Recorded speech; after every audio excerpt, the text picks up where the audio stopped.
Hey, it's me, Vicky Marie. Good morning, good afternoon, good evening, wherever you are in this crazy world we're living in. So, in this video, we're following the trial, remember, of the two monster dads of this little boy, Preston Davey. And as always, when I do a video about Preston,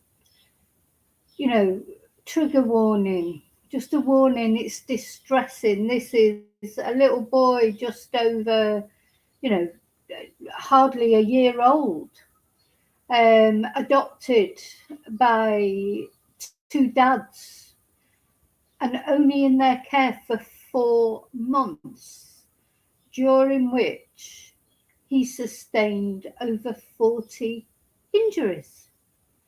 And also, finally, the last 3 hospital admissions, and the last hospital admission, he died. He could not be saved.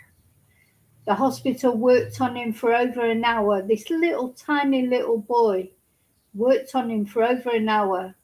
This happened in Blackpool in the UK, in the north of the UK. And the hospital staff, my heart goes out to them. And my heart goes out to Preston's biological mum and dad and the foster parents of Preston, who did see some happiness with his short little sad life. Anyway, then he was given to these two men. And honestly, it will make you angry when you hear about it. So I'm just warning you, it's bound to make you angry.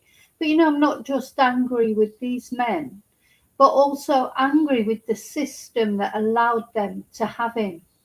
When you hear what's been said today, so today it's Jaimie Varley's been speaking. Let's have a look at him. He's because everyone's entitled to a defence, and it is time for the defence now. Just want to have a little closer look at Preston. This is how I imagine Preston now. He's in heaven with the angels. I hope so. I hope to God he's been looked after better in heaven than he was by these two monsters, because whatever you think, they didn't look after him well. They didn't. Full stop. You don't get 40 injuries in the space of 4 months by being looked after well. So somebody failed. Lots of people failed. How were they even allowed to have this child? That's what you'll wonder when you hear this evidence. So here we've got Jaimie Varley. He's supposed to be allegedly the prime abuser, if you like, because he was the one that was there with the baby all the time. He's a head of year teacher at a school, at a high school, and he took a year off to look after this baby. And I think he was, it was like all these things that happened to Preston. Look how he's changed his appearance, first of all. This is him when he was first interviewed after Preston died a couple of years ago. And then more recent interview last year, he's grown his hair and dyed it blonde and grown facial hair. So in the middle of losing his son, he's having a change of look. Because nothing puts you more in the mood for having a complete change of look, does it? And looks like to me a holiday in Ibiza or somewhere, looks very brown. Nothing puts you more in the mood for that than when your baby dies, does it? But anyway, so he was, with Preston most of the time. He was, and his partner John, he was at work most of the time when things happened. And the more I see of this guy, he's like a child. This is the guy that was shouting for his mum at the A&E in his Jurassic Park pajamas. He's nearly 40 years old. But all these situations, because there's a lot of video evidence and phone evidence, so we know they happened. A lot of them happened while his partner was at work, and I think he did it. A lot of it was for attention. It's like he was bored, or I don't know, just like, whenever John, his partner, was working sort of away somewhere, he's a salesperson. That's when these things would happen, and he'd be on the message to him and sending photos and, oh, I've had a terrible day. And why did they even want a baby? I don't know. Babies are hard work. They're not dolls. Why didn't you just get one of those realistic doll things and just pretend to be a dad? So, and the other thing, I just want to say that every time as he refers to himself as this baby's dad, it just makes a shudder through me. He's not his dad. He was never his dad. He never treated him like he was his dad. He was just an accessory, almost a little toy to play with, because he didn't really like having a baby because it cramped his style. Why did they even bother? But anyway, how did they pass? After you've heard what's happened today, and this is the defence speaking, got to wait till he gets cross-examined. But after you've heard what you'll hear today, you'll be thinking, how did he even get past the vetting to be a dad, to be an adoptive father? How did they even pass? You talk, and even though they passed it, how were they allowed to keep him? He was having, I'm trying to think how to put it where YouTube will be happy with it. He was having thoughts of the big S. He wasn't stable mind. I mean, the thing is, people have babies all the time, and if you have a baby naturally, it doesn't matter what your mental health is. It can't be, if people have babies, don't they? Whether they've got bad mental health or not. But if somebody is actually undergoing a vetting procedure, how did these things not come up? Because he was openly texting his friend and saying about these feelings, that he was struggling. To be honest, you can say that he was even open with his social worker how he was struggling. So why was nothing done about it? So yeah, this little baby, 4 months in the care of these two monsters, in this happy little family, supposedly. This is how it will have looked on social media. Oh yeah, all happy. There's Preston, adorable little boy with his two dads. It'd be, oh yeah, we've got a baby, like if you've got a Louis Vuitton bag or something. I mean, I don't believe for a minute that they adopted Preston for selfless reasons. Well, anyway, I could waffle on about that forever. Now, if you are a member of my channel, thank you so much. Thank you to all of you anyway for watching, for liking, subscribing, etc. But if you are one of those extra special people who is a member of my channel, please get your Pinocchio emoji ready, because you're going to need it. This is reminiscent of the Erin Patterson trial. Gosh, talk about throwing other people under the bus, blaming other people for language problems. They didn't understand what I said properly, or, oh no, that never happened, they must be mistaken. Remember that with Erin, that happened a lot, didn't it? Well, you'll find that it happens a lot in this as well. So get your fingers on the buzzers for Pinocchio, because there'll be times where you'll need that Pinocchio button when you hear what Jaimie had to say in his defence. Now, I've read most of it up to when I came online, but this is still continuing. So by the time I get to the end of it, there will be things that I haven't read yet. Anyway, hi, lovely lurkers. Hi, replay crew. And some people are in chat. Let's see. Hi, Julie. Yeah, good. Get your Pinocchio button ready. Hi, Jacqueline. Yes, I was really dubious about covering this case. I don't like doing cases about children. YouTube don't like it. They limit ads on every single video that I put out about Preston. But, don't care, because I want to talk about Preston. I want Preston to have a voice. This is a tiny little baby. And if anything comes out of this that could be considered positive, surely it's got to be like vetting procedures for adoptive parents. Because the thing is, what I'm reading now about what Jaimie's saying today in his defence seems obvious to me. He should never have been allowed to have a baby, adopt a baby. But of course, did the social services know that, all these things? And if not, why not? Because when someone, especially a baby, adopting a baby who can't speak for itself, it's not as if you can give it an interview and say, oh, they're treating you okay, Preston. Are you happy or what? And that even isn't ideal with an older child, but at least an older child could perhaps say, well, actually, no, don't feel comfortable with some of the things they're doing. Preston couldn't do that. So anyway, I'm at a loss. So it's a heartbreaking case.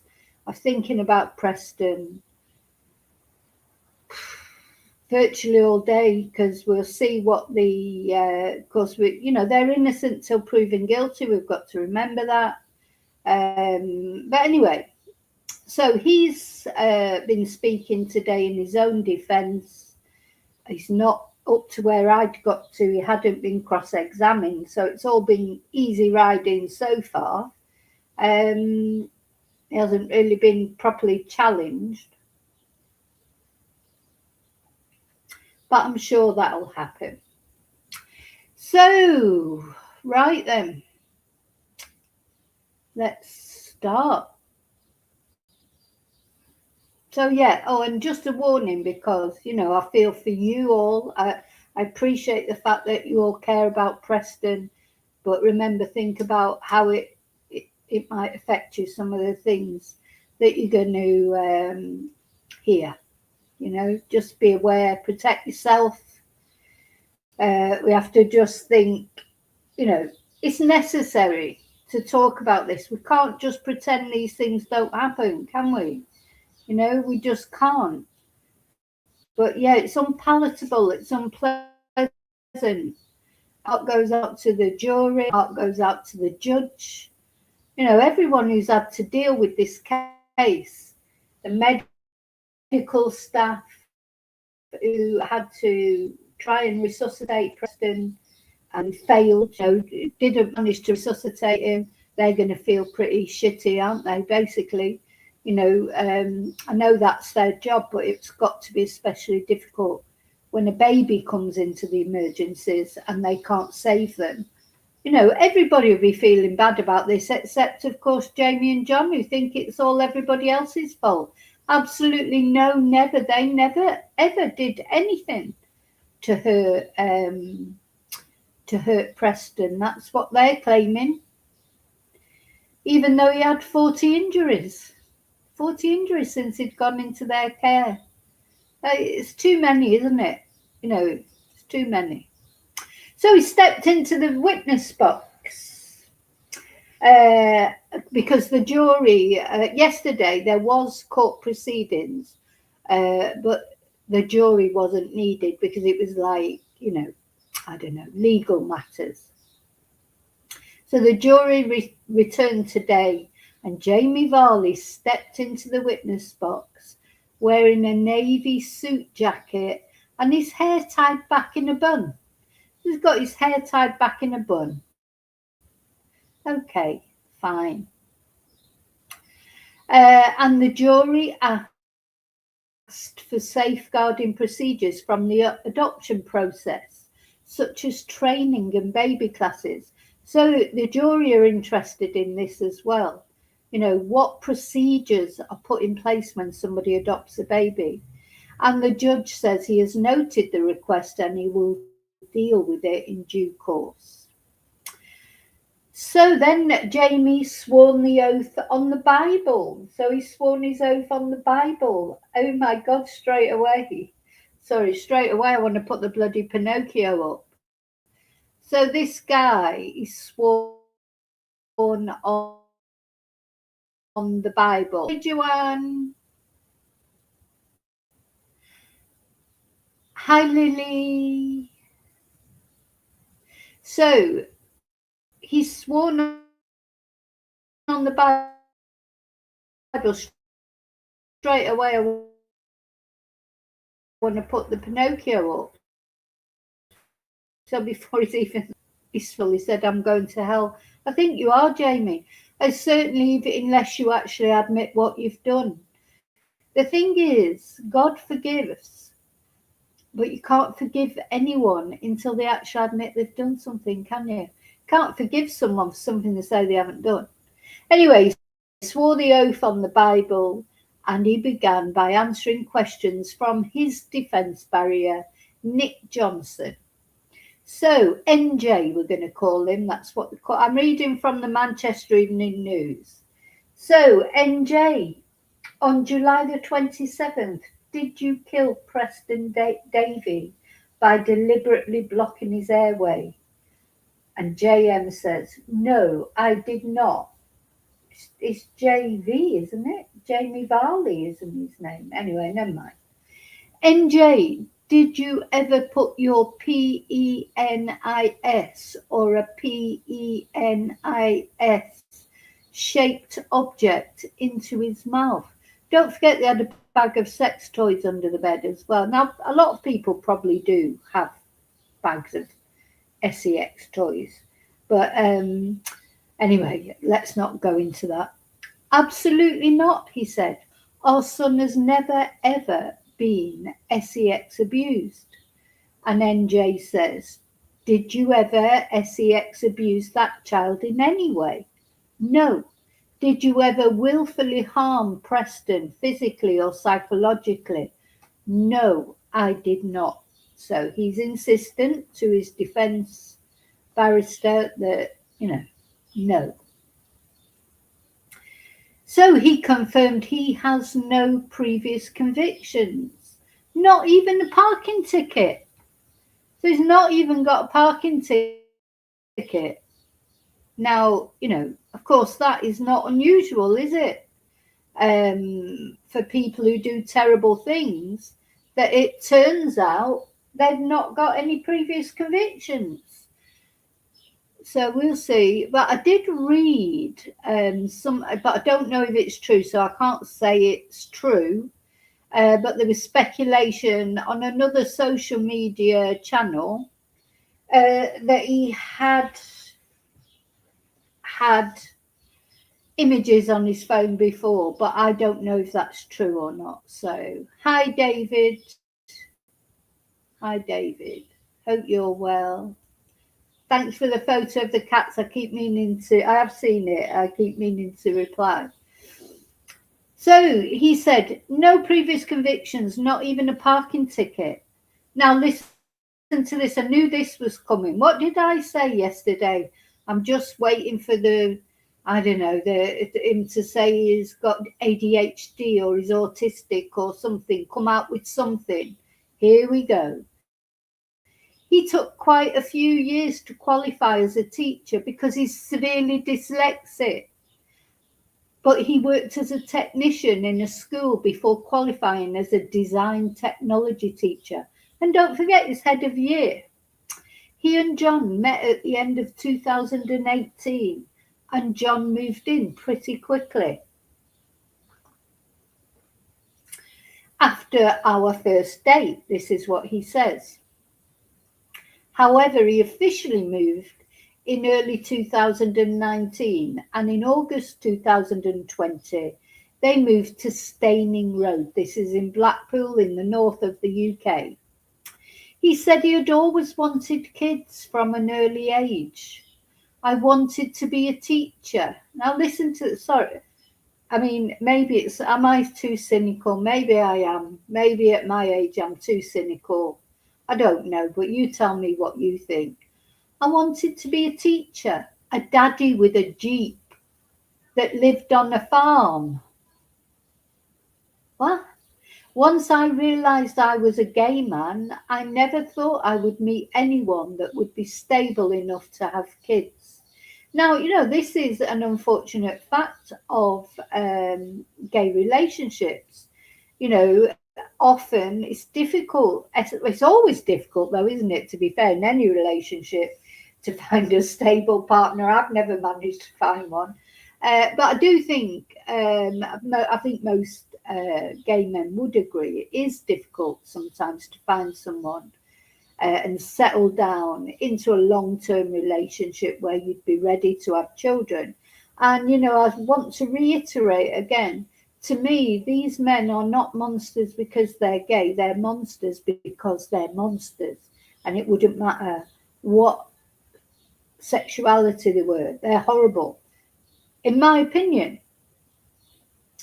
So John was everything I could have asked for in a relationship, he said. He was different, special. I finally felt understood. My whole life changed when I met John. Oh, that's nice.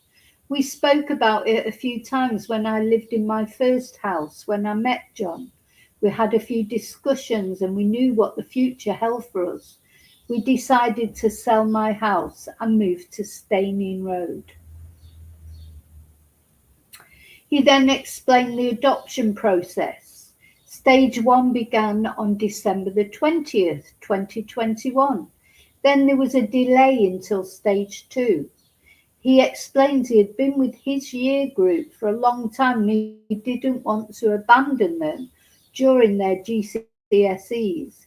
He delayed the adoption to see them through, he says. Adoption now approved the couple for adoption in March 2023. He said the process was exciting but intrusive. Oh, I can't even be bothered. It was very intrusive. Good. Wasn't intrusive enough though, was it really? It went into the finer and smaller details of both our lives. Not well enough, did it? There were training sessions, VR sessions, where they would play videos of an abusive household and you had to identify risks. We spoke about our lives and what we had to offer, what we were looking for in different stages of a child's life, and the unknown possibilities of their lives and their backgrounds. The whole process was exciting. It was very long. We were eager to get started. It was enjoyable. I'd recommend it to anyone. Yeah, none of you. Anyway, don't. I'm not going to say anything. He would recommend it to anybody. Yeah. So he says he had experience babysitting nieces and nephews, and his social worker, Preston social worker, was at a bump into meeting on February the 2nd, and Mr. Varley agrees this went really well. Within the first few seconds, he says he noticed Preston had a lazy eye. They said they had never noticed the squint before I pointed it out. Oh, look, straight away, he's right there on the ball, isn't he? He never hesitates to say how brilliant he is. Do you know what I mean? He never hesitates to say how brilliant he is, that's for sure. Victoria Reddit was the couple's social worker. Mr. Varley says they were interacting with social workers more consistently as time went on. And when Preston went into their care, they engaged daily.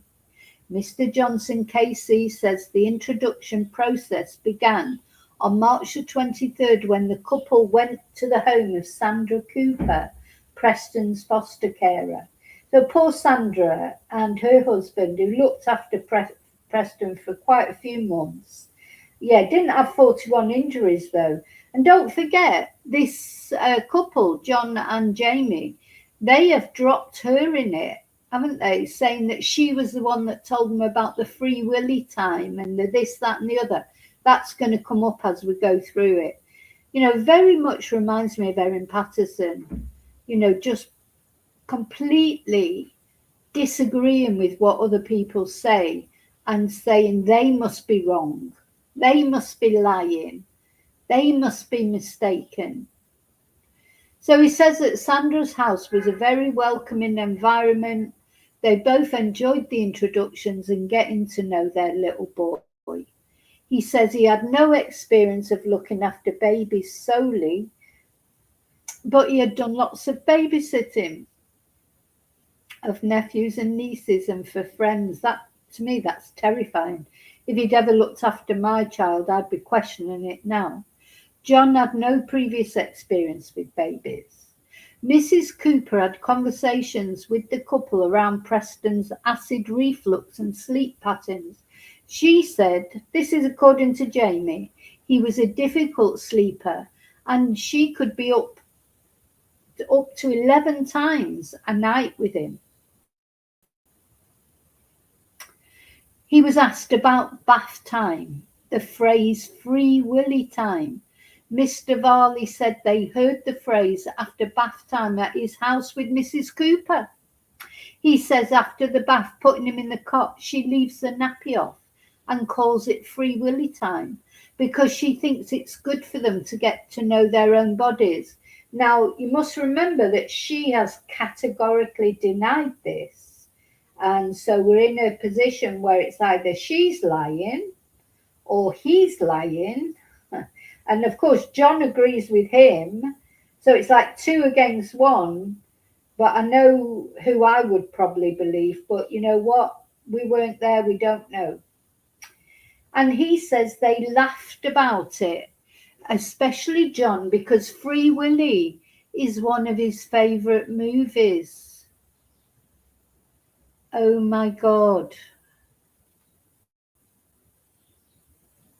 Now, listen, it is something that maybe you would do with your baby. Let them have a bit of a kick around without a nappy. Let the air get to them and that. I think most people do that. I don't know, but it's not just that, is it?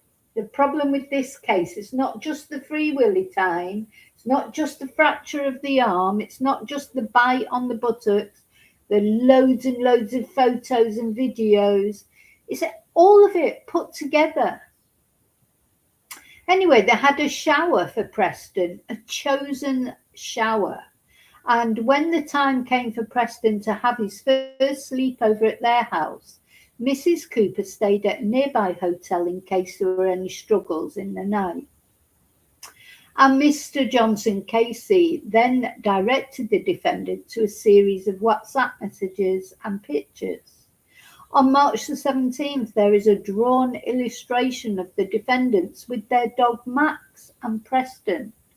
Photos from March 18th show the couple at a chosen shower, which Mr. Varley explains is like a baby shower, but they called it a chosen shower because Preston was special to us. A photo from March the 19th shows Preston Elijah's name. So don't forget, Preston was his original name, Elijah was the name that John and Jaimie gave to him. So his name was stenciled on the wall. A stencil Mr. Varley says he made himself on a laser cutter, and the mural is surrounded by toys and gifts for the new baby. And a picture from March the 24th shows the couple with Preston. There are photos of clothes bought for the baby, his bedroom, a mural painted by Mr. Varley, a cot changer, toys and fairy lights.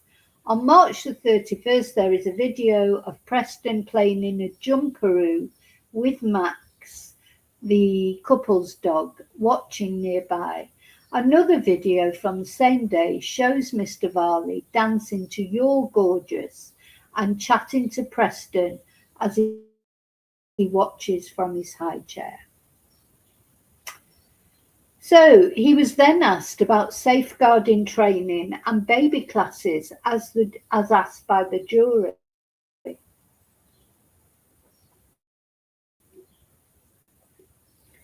He explains the safeguarding training was part of the training, which showed parents shouting aggressively and taking it out on the baby. It showed alcohol in the house.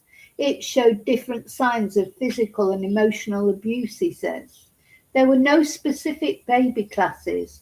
The training on how to look after a baby came from Mrs. Cooper at her house. Then another video, a photo of Preston in a playpen filled with white balls, date stamped April the 3rd, 2023. And the following day, a video of Preston playing in a high chair at a local restaurant. Another video of the baby being spoon-fed at home by Mr. Varley, who is singing "You're Gorgeous" to him as Preston kicks his legs. Another video shows Preston in his cot, Mr. Varley tickling his tummy, saying "Good morning, beautiful."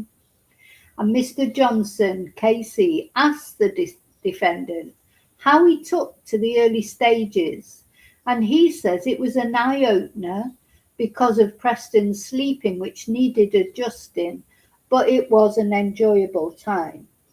He also says he took Preston to Chorley swimming baths on April the 8th after researching which pool was warmest. The same day, there's a video of Preston in a swing at a local garden centre. And Mr. Johnson asked if he had any concerns for the 9-month-old baby in a swing. "No, I did not," Mr. Varley replies. On April the 13th, there are pictures of a soft play centre and Preston looking at himself in a mirror next to his playmat at Staining Road. "Did you ever see Preston bang his head on that mirror or wall nearby?" Mr. Johnson asked. "Yes, numerous times," Mr. Varley replies. Well, it just makes you wonder then, if he banged his head various times, why he let him go near the mirror all the time then? How do you give him a chance to do it various times? You know, just, terrible. It is, I agree, Joanne, it's a terrible, terrible case. So the next video showed Preston sitting on the changing unit on top of his cot as music plays. Preston is waving his arms and dancing to the music. Mr. Varley says they would play music and dance together every morning, and on Friday they would all have Dancing Friday where they played music and made each other laugh, being silly. Listen, you'll see and I know we do this with our babies. Of course, you dance with them, you sing to them, you do say daft things, but just you'll see as we go along. He's so childish himself, Jaimie. It's like it's just odd. In the next video, Mr. Varley says, "Hi, Sandra," and gives an account of Preston's morning. And he explains this is because he wanted to keep the foster carers in touch with Preston. Then there were a number of fidget spinners stuck to the bifold doors in the house, which Mr. Varley says they got to help Preston with his coordination. And he says one time Preston banged his head and broke the wing off one of the butterflies.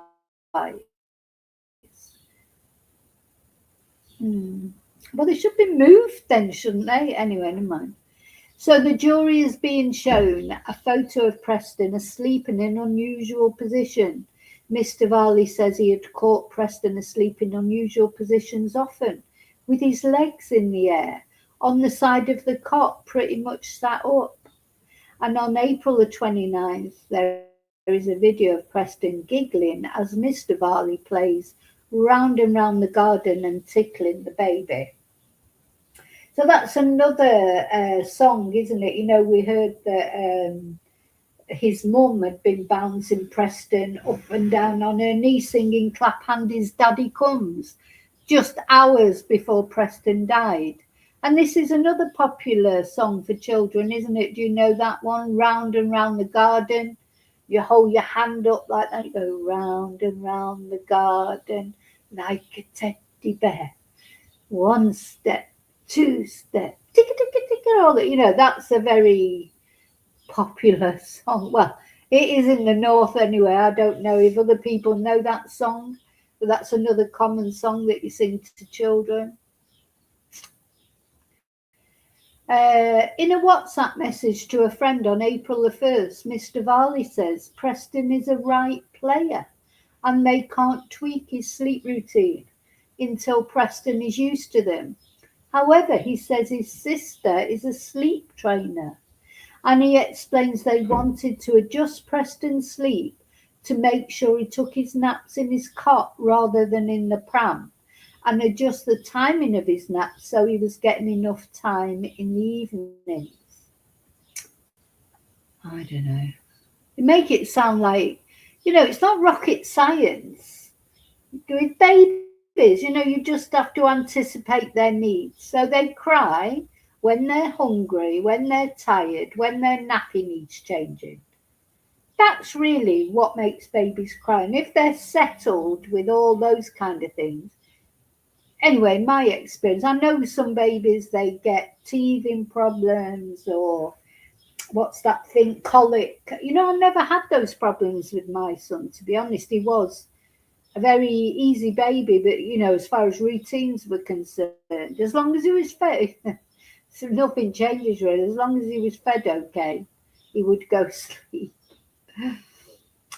On April the 4th, messages to a work colleague, Mr. Varley says they are really struggling and he says he's just annoying, lol. So I don't like these things. I don't think, I mean, I don't know, but I really don't think that I ever said that he was annoying. You know, I might say it now. But not when he was a baby. You know, babies, they're not annoying, are they? You just have to find their routine. Would you describe your baby as annoying? Isn't that a bit of a red flag in itself? I don't know. Well, let me know what you think. Maybe you think that's fair enough. I don't know. And because he says it's just the way I phrase things in this moment. It's just a laughable moment, not in a bad way. It's just a phrase I've easily thrown out, just a laughing matter. He's just annoying. In the messages, he tells a friend the foster carer said Preston was the worst sleeper she had had in 25 years, and Preston screams like he's being killed. That made me go cold when I read that. Preston screams like he's being killed. I still think that's a weird thing to say, sorry. Mr. Varley tells the jury it was challenging. It was new to us. Yeah, you know, having a baby will be that.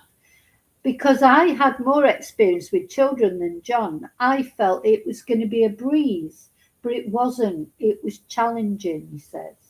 To me, this is the crux of it all. They got a baby because they wanted an accessory, and, you know, to have a baby like all the other gay couples have got. But they didn't really think, you know, it's more than that having a baby, isn't it? They don't, you know, it's not just like, as I say, you buy a new handbag or something and it just doesn't, you know, it's a baby. Babies are difficult, you know, in the sense of you've got to get them in a routine. You've got to, you know, do you know what I'm saying? How could he not know it'd be difficult if he's been brought up around children? Anyway, Mr. Varley was then asked about a message to his sister in which he says he's dead meat today. Now, I think if my brother sent me that message about his baby, I'd be like, what are you saying that for? You know, did she not pull him up on that? He says that it's just the language he uses. He describes himself as dramatic and sassy. Oh, can you imagine him stood there in the dark? I'm dramatic and sassy.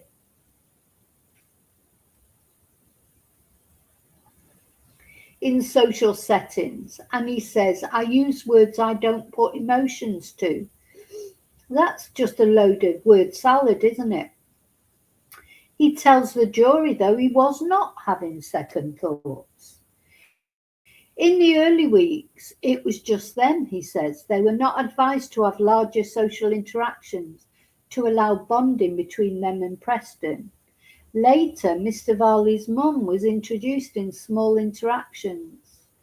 In May, the defendant says his mum would have Preston on a Wednesday, but more often than not, he would drop Preston off and end up staying. And he says it got to a point where his mum would see Preston virtually every day. My mum was my social circle with him. Well, we know, his mum. He is a mummy's boy, isn't he? An Adoption Now report from April 12 said there were lovely interactions and a bond. Mr. Varley says he was offended during the adoption process because he was asked if he would give up his dog if the child had allergies. However, when they got Preston, that was not even a consideration because the bond was so strong. Well, the thing is, sadly, and you know how much I love dogs, but when I had a baby, I had a little poodle, a little toy poodle called Zach, and he was very jealous of my baby because he'd been my baby, and he was snapping at him. He was jealous that he wanted to be on my knee, and of course I had the baby on my knee, and I had to give him away in the end because although he was only a toy poodle, he still could have hurt my baby. And once my baby started crawling and all those things, you know that they would be pulling at the dog's tail and things like that. Babies do that. So anyway, he got a lovely home. He went to stay with a friend of mine who had a boat. And he loved it, apparently. He was out on the boat with him every day. He was retired. So he was 24-hour care. Because I used to have to get a babysitter for that dog. He used to cry so much if he was ever left on his own. So, sometimes, your baby does come first. As much as, it's horrible to think about. If Preston had been allergic to dogs, he would have had to have found a new home for the dog, wouldn't he? Or given Preston back, because Preston couldn't be around dogs if he had allergies. Anyway, it seems like it was all okay. So now we're going on to there were a lot of photos of Preston naked. Now he's saying, yeah, you're right, David. I think small dogs are even worse, aren't they, for jealousy? Because they use my little poodle. I loved him so much. It was heartbreaking to give him up. But I had taken him everywhere to work. He used to come on my bike with me. He used to sit in the bicycle in the basket in the front. As I say, he was so little, you could literally take him anywhere. And if we went out, we had to get babysitter because otherwise the neighbours would complain. And so he went out last night, did you? He used to sit at the top of the stairs and howl until we got home. So, he was a jealous little dog, and he was a beautiful little dog. But, you can't take a chance even with a little dog because they can do a lot of damage to a baby. Anyway, so Mr. Varley is asked about a video of Preston playing with his private parts, which is the basis for one count of making indecent images. The video has been pixelated in court. I'm not commenting on this, I'm just going to read it out. A squeaky toy can be heard in the background, which Mr. Varley says is a distraction.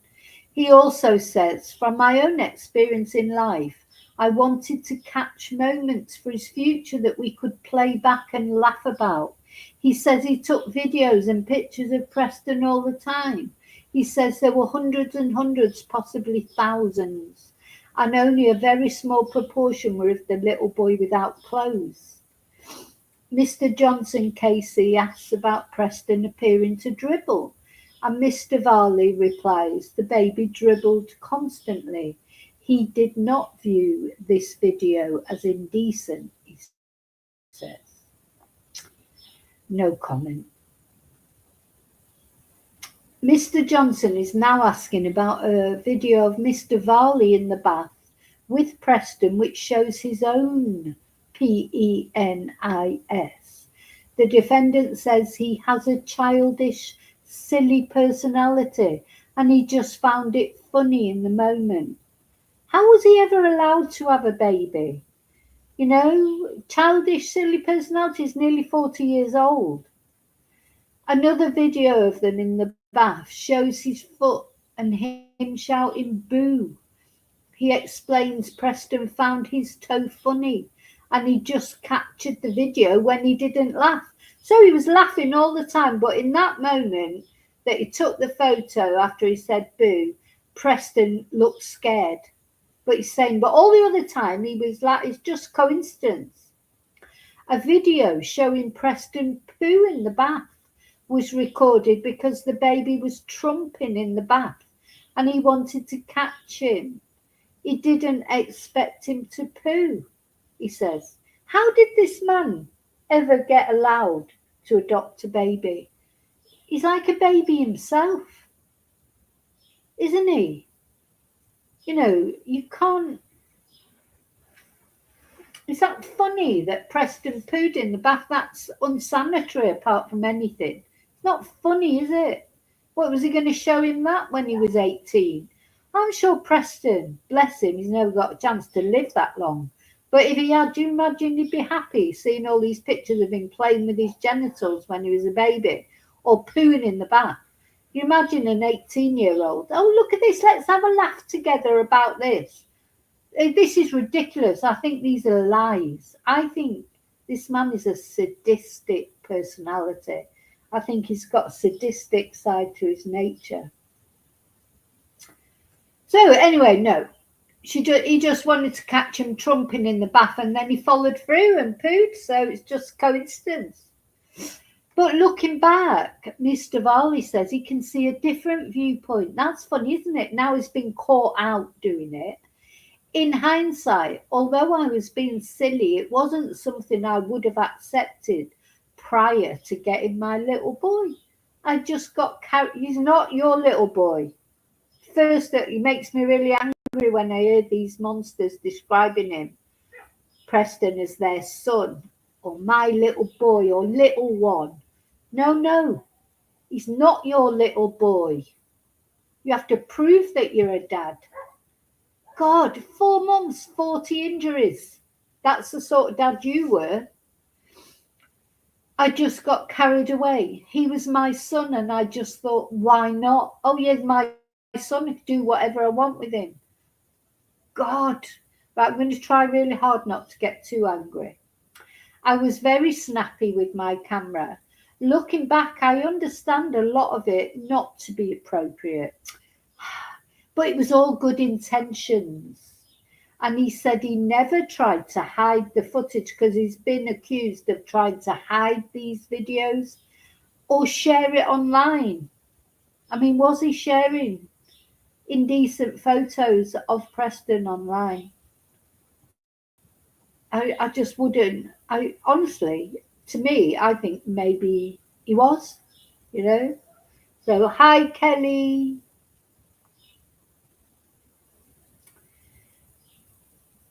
Is it the middle of the night you're there? Yeah, I suppose it will be. Yeah. So, never tried to hide the footage, according to him. Then, on April the 19th, 2023, Preston, I've been told, Kelly, that my voice puts people to sleep, so you may fall asleep. If you do, good night. Preston was taken to the GP due to worsening vomiting. Why would he keep vomiting? The medical record shows that Preston needed reflux medication. He looked well, but he vomited during the examination by the doctor. Mr. Varley explains they were told Preston would vomit if he didn't have his medication, but he was having his meds and still vomiting. He felt it wasn't right that he was still vomiting with medication, so he booked a face-to-face GP appointment. The doctor said it was likely gastroenteritis, but he could not increase his medication as he was already on the maximum. So then he had a break. Then the defendant was asked about May 2023, a 111 call on May the 11th, and the first visit to hospital on May the 25th. So don't forget, in the 4 short months that this baby was with these men, they went to hospital 3 times, and when his post-mortem came up, he had 40 injuries, all in that short, brief space of time. 4 months. Anyway, so the next video shows Preston and the dog together on the playmat. Mr. Varley says the relationship between Preston and Max got better as we went along. The jury was shown photos of Preston asleep in the cot with his legs over his head. Mr. Varley says he found it funny. He found all these things funny. Maybe he found it funny, that he was vomiting everywhere, or, breathing his last gasp on the bed there, because he videoed him, didn't he? Found it funny when he left him in the bath for 14 minutes and he was getting upset and whimpering. Found that funny as well. The positions he would fall asleep in, and he wanted to show his mum. His mum, yeah, mum. God. Oh, they're repeating that. Why does that keep repeating? Hang on. Keeps going the same one. So Mr. Varley says he allowed baby Preston to sleep in the bath, nap in the bath. Of course you would, wouldn't you? Oh yeah, let him nap in the bath. So the jury has shown a series of photos showing Preston apparently asleep in the bath. The later pictures, show he has a cushion behind his head and a towel over him. And he says that he was in the bath to soothe him, and he was tired and drifted off to sleep. So Mr. Johnson asked him why he left him asleep in the bath. And Mr. Varley said it was around the time of his usual routine, and he didn't think it was appropriate to wake him, dress him, and put him in the cot. So he allowed him to have his nap in the bath. He says at this time there were still challenges with Preston's sleep. Then the prosecution, so he is being cross-examined at the same time. The prosecution highlighted one photo which showed Preston's genitals exposed. And Mr. Varley tells the jury that in their bathroom there was a gap where the bath was not sealed, about an inch away from the wall. The bath moved, and while he was taking the photos, the bath moved and Preston twitched. And that's how his genitals slipped out from underneath the towel. He says he did not move the towel to expose the baby's genitals. He also points out the towel in a different position around Preston's arm and face. Well, yeah, we know why he's put the towel over his face, so that he's just showing the genitals. But no, not according to him. It was Preston moved. The bath moved. Preston moved. And his genitals just slipped out. I think I'm going to have to do the Pinocchio there. That's a Pinocchio moment. I don't believe that for a minute. I don't believe it. I think he deliberately took a picture of... anyway, the jury will decide, won't they? The jury will decide, is he telling the truth? What do you think? Do you think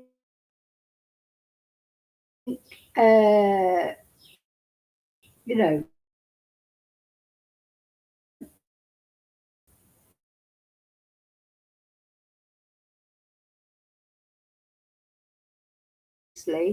we can't actually see the photos. And then I think it generally in the court, they're seeing the photos pixelated, but then the jury did get to see the photos without the pixelation, and videos without the pixelations as well. So the jury are seeing the whole kit and caboodle, aren't they? So we just have to see what they decide. So yeah, now there's no way that you leave your baby to sleep in the bath. I mean, I'm assuming there was no water in there. I don't know, but I can honestly say I've never put my baby when he was a baby. My son never put him to sleep in the bath.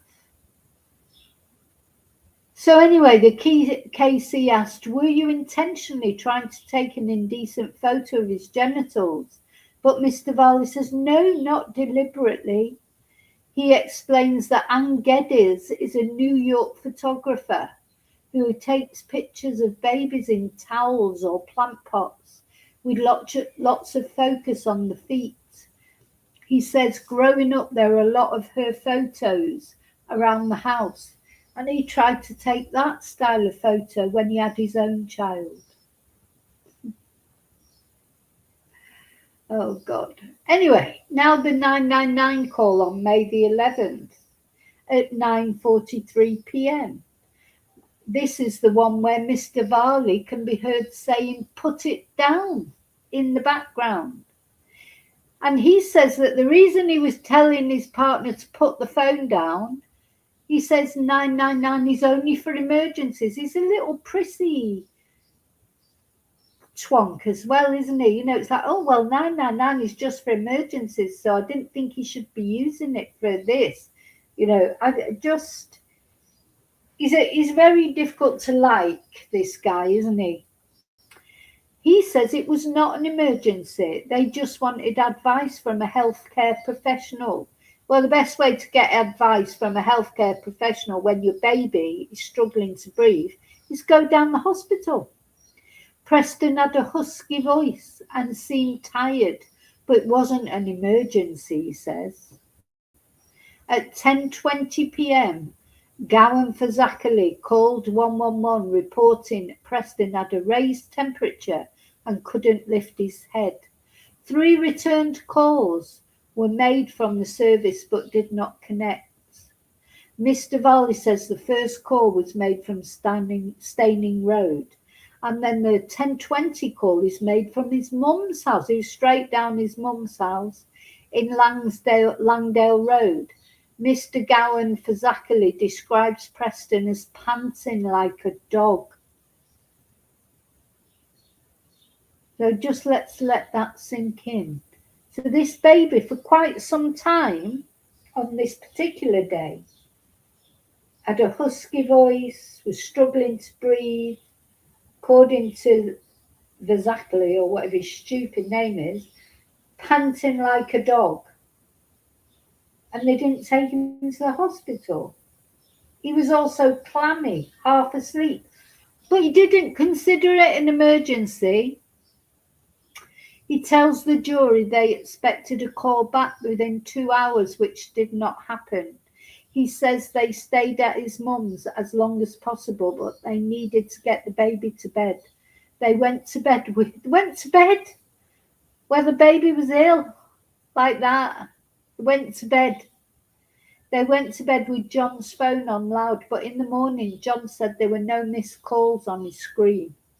Do you know, I'm thinking about one time when my son was he must have been younger than 9 months old, because he was 9 months old when we came to Spain, and it was while I was still in Reading, and he had asthma.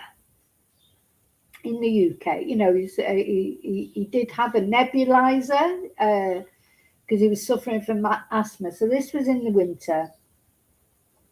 He was struggling to, he had this asthma attack or whatever. So I phoned up the whoever it was, I don't know, and I had the opposite argument with them.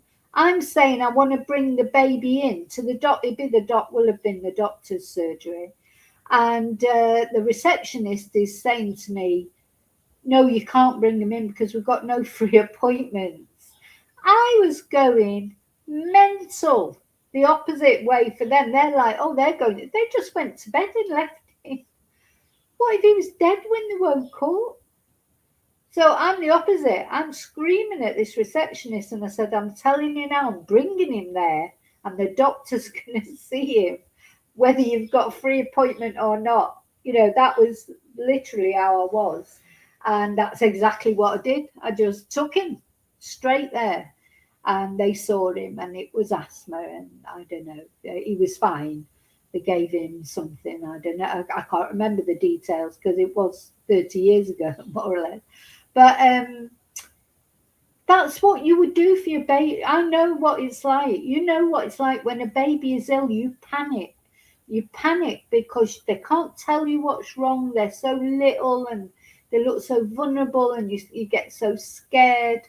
I was lucky. There's only 2 times really my son was ever ill that particular time.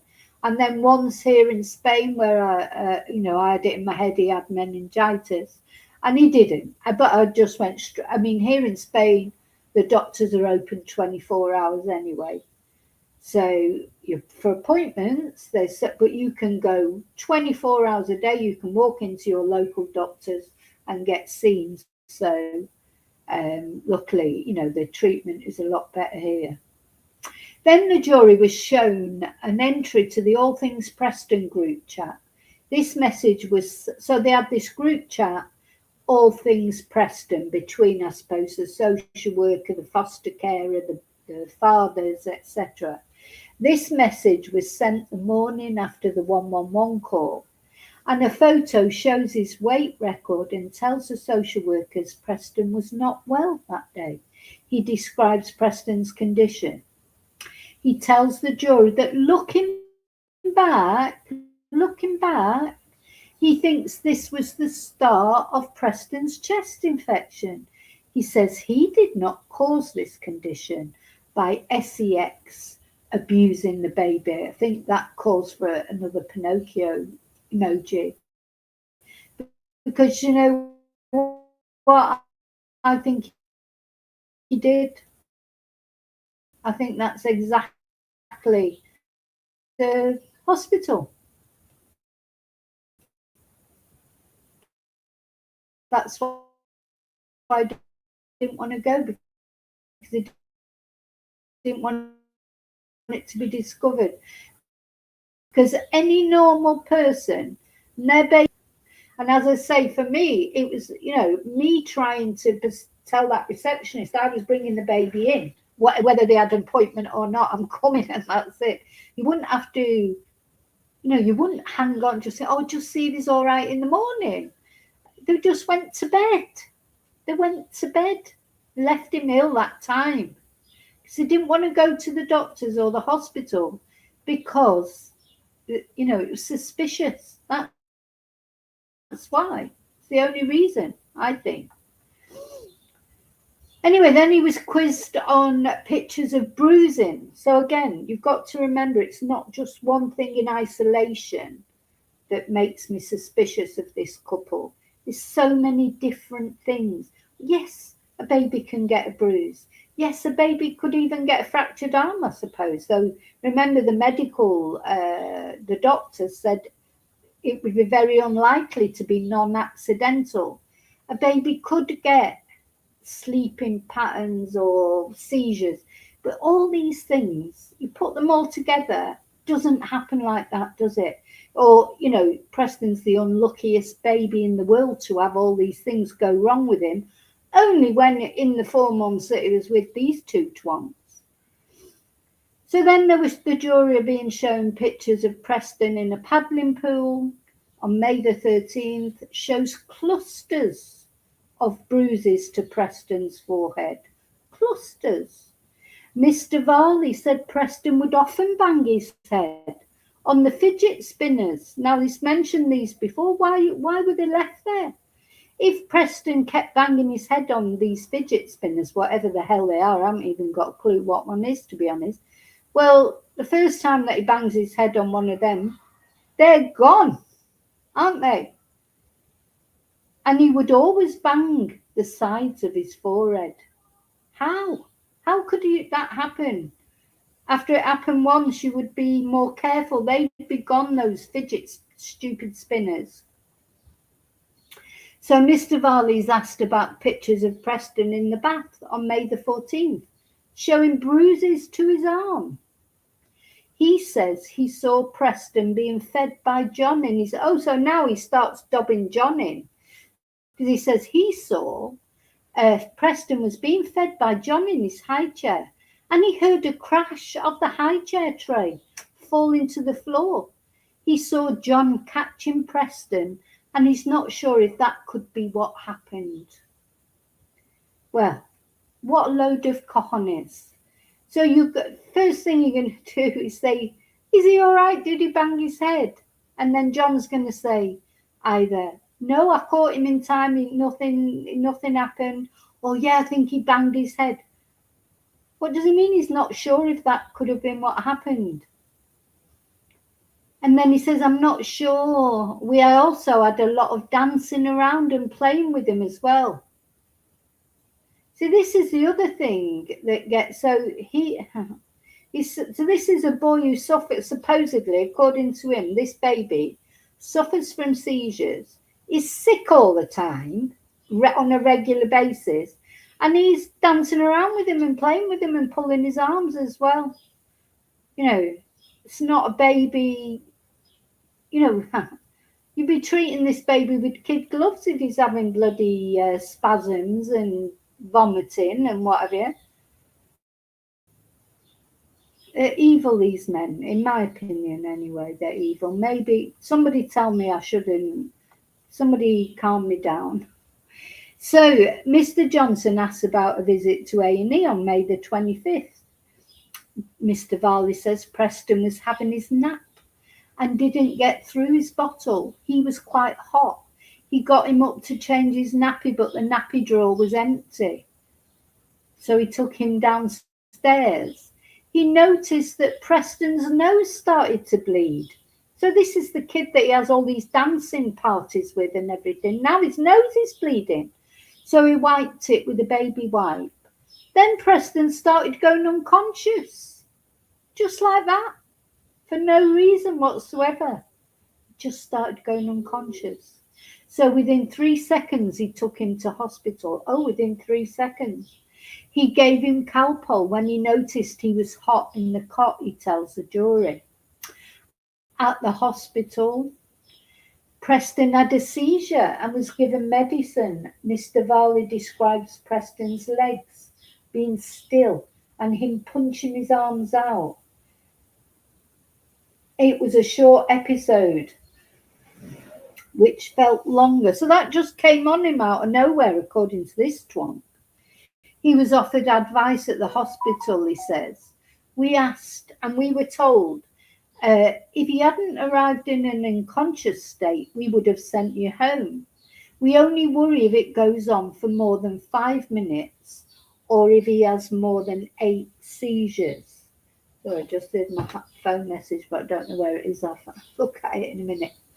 So basically, the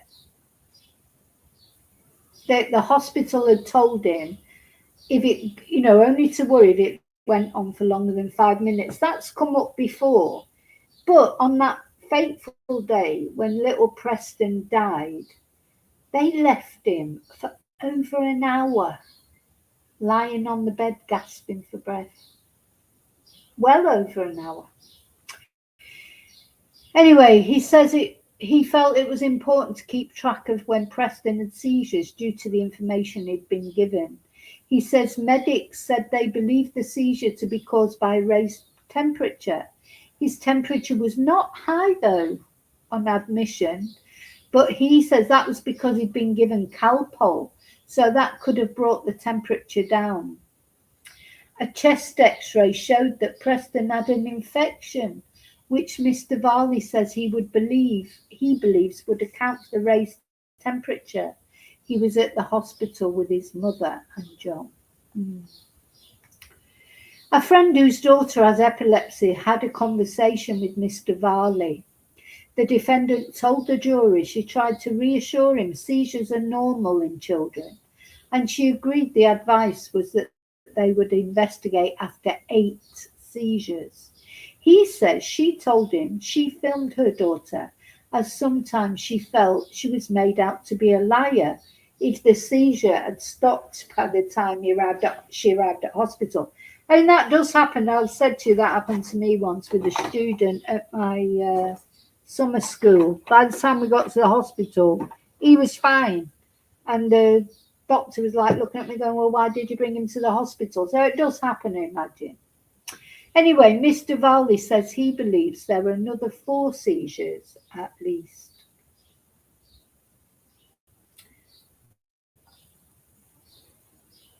So, baby Preston was camped out in the adoptive parents' room. So on June the 5th, Mr. Varley messaged a work colleague saying they had had another busy night as they thought Preston had had another 2 seizures and his breathing was heavy. Now, I don't know for sure, but I don't remember reading that he'd had any seizures when he was with the foster parent. How come he suddenly started having these seizures? Anyway, he says Preston was camped out in their room. If he was unwell, they would make a bed for him at the side of their bed with the mattress from his cot. Mr. Johnson asks if Mr. Varley remembers any mention of bruising at the hospital. The defendant says he remembers there being a brief mention, yes. On June the 1st, Mr. Varley is messaging a work colleague and says the police were called at hospital because Preston had a bruise. He says the social workers put them straight, but it was still upsetting. Asked about this, he tells the jury he was worried about the allegation because they were in the process of adopting Preston. And Mr. Johnson asks, did you ever bruise Preston deliberately? No, he says, Pinocchio face. Mr. Johnson asks, did you ever delete or hide pictures of Preston? No, Mr. Varley says. That's got to be another Pinocchio, hasn't it? So listen to this. So then Mr. Johnson takes the defendant through photos and videos from June 2023. The first video is Preston at 11 months old swinging in a toddler swing.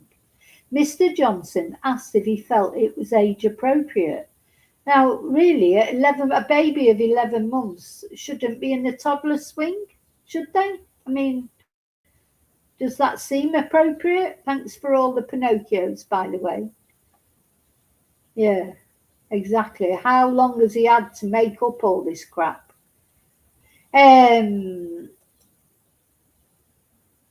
Yeah, do you put an 11-month-old baby in a toddler swing?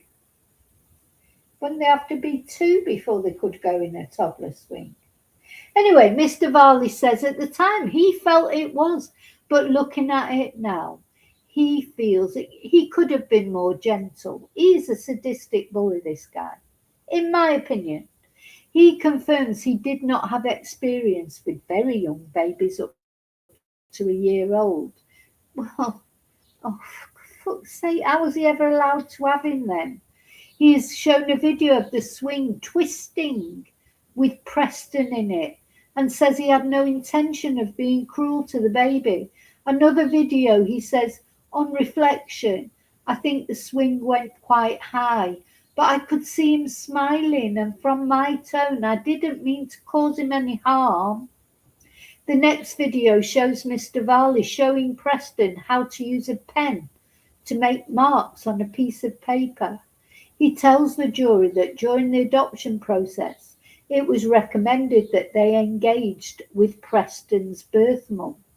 He says he wanted to do more than send a letter, so he was getting Preston to draw a picture for his mum, and they also took handprints.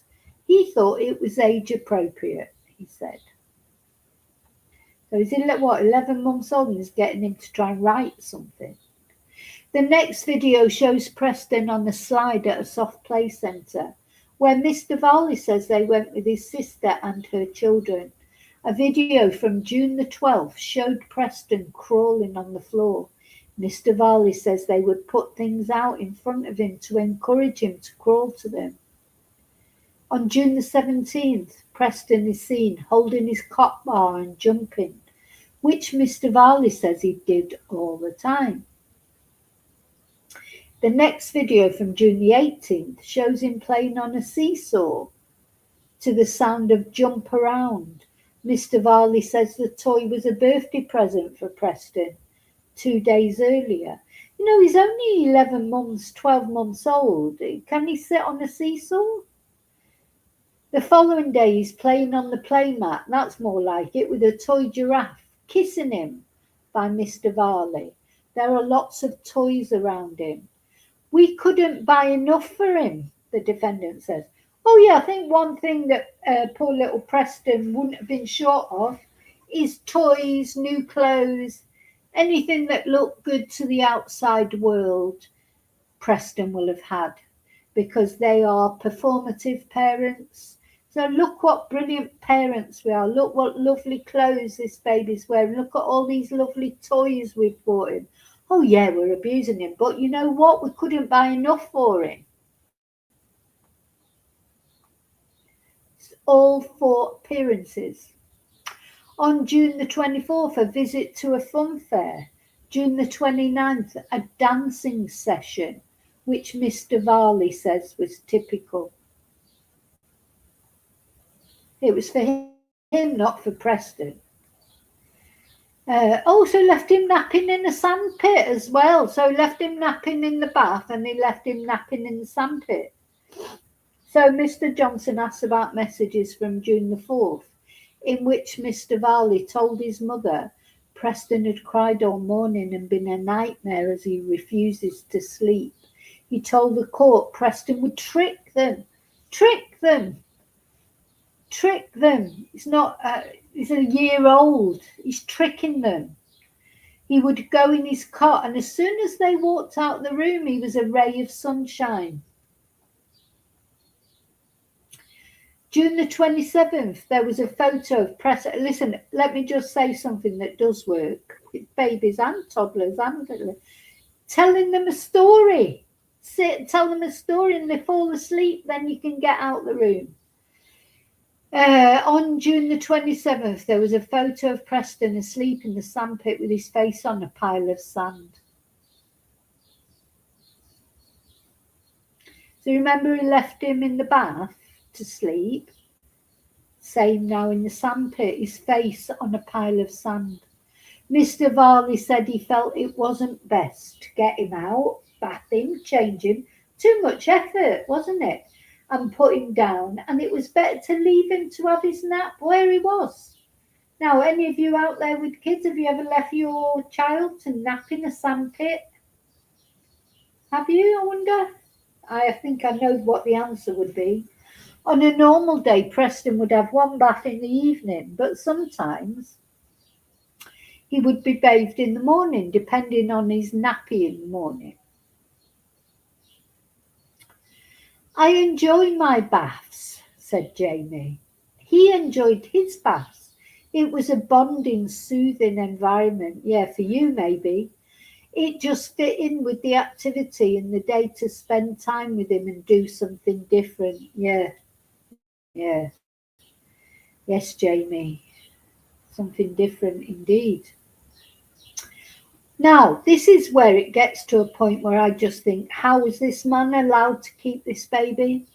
So on June the 11th, a message was sent from Mr. Varley to his partner, and it's a link to an article on the Psych Central website about postpartum depression in adoptive parents.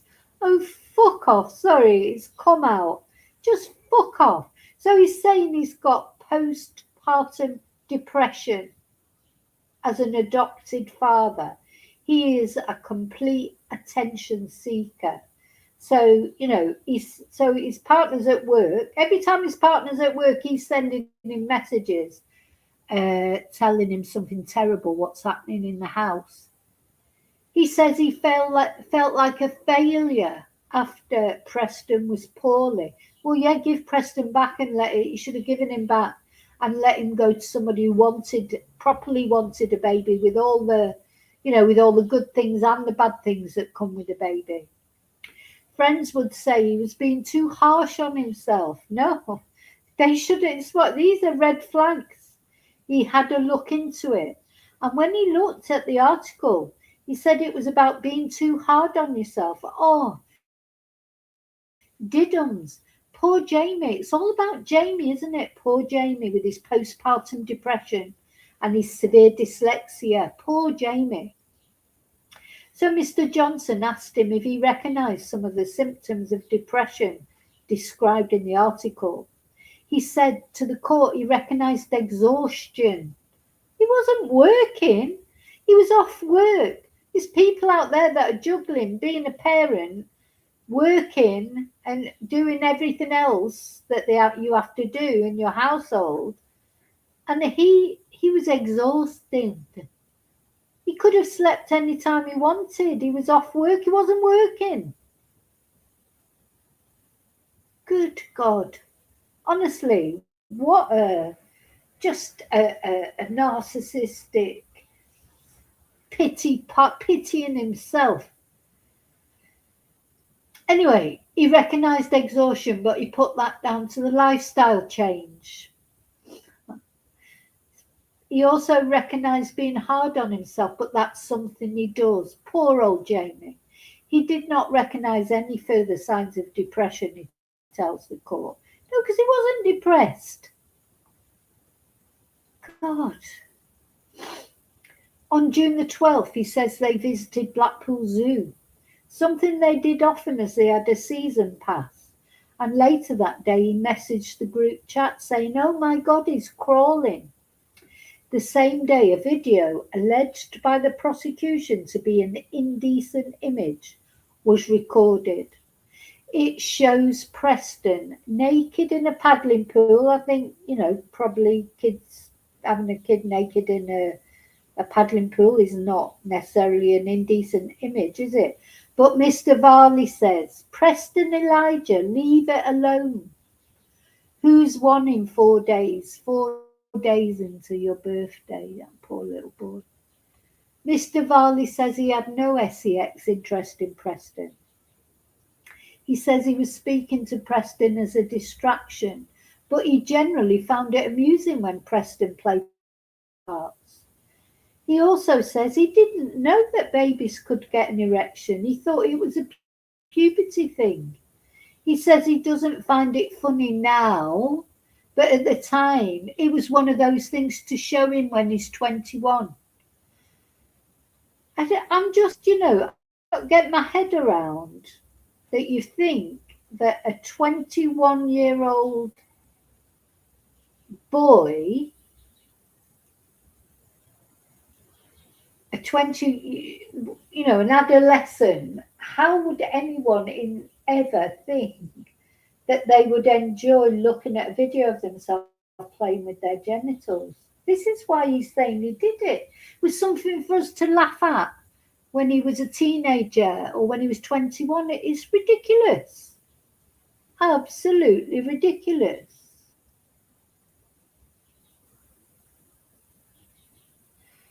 Hello, James. Oh my God, what's that? I heard the mother. I read what the mother? Do you mean Preston's mother? In and out of prison for beheading an old lady in Farnworth. What? I don't know anything about that. I'd have to look at that. But I agree that Preston didn't have a chance from day one. I do agree with that. I don't think he did in a way. But the only time really he had a chance was when he was with his foster family, in my opinion.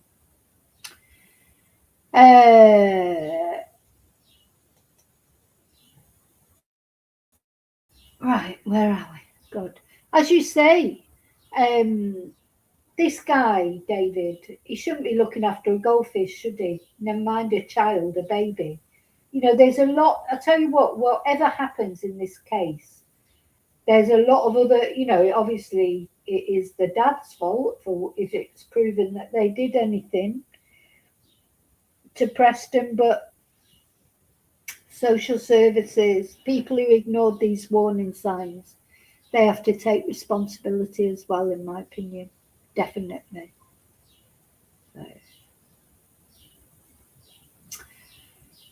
Okay.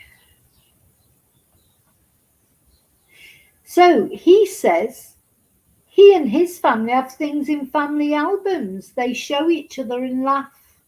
He says he and his sister share childhood photos to laugh at. Well, yeah, you do, but not of their genitals. Is he saying that he and his sister exchange photos of their genitals to laugh when they were kids to laugh at? Is that what he's saying? So this was a chance to take pictures for Preston when he met a girlfriend or boyfriend. Oh yeah. So when you take your first girlfriend or your first boyfriend round to your house, you know, my mum and dad, well, my mum particularly, she used to get all the photos out. You know, if you took anyone round to the house, be it, a friend or a boyfriend, so let's have a look. Let's get the photo tin out and all the photos. And they were embarrassing photos, but I'll tell you, none of them were nude. You know, there'd be photos like, I used to say, oh, can't you show some nice photos of me? Because I didn't really have any nice photos of me.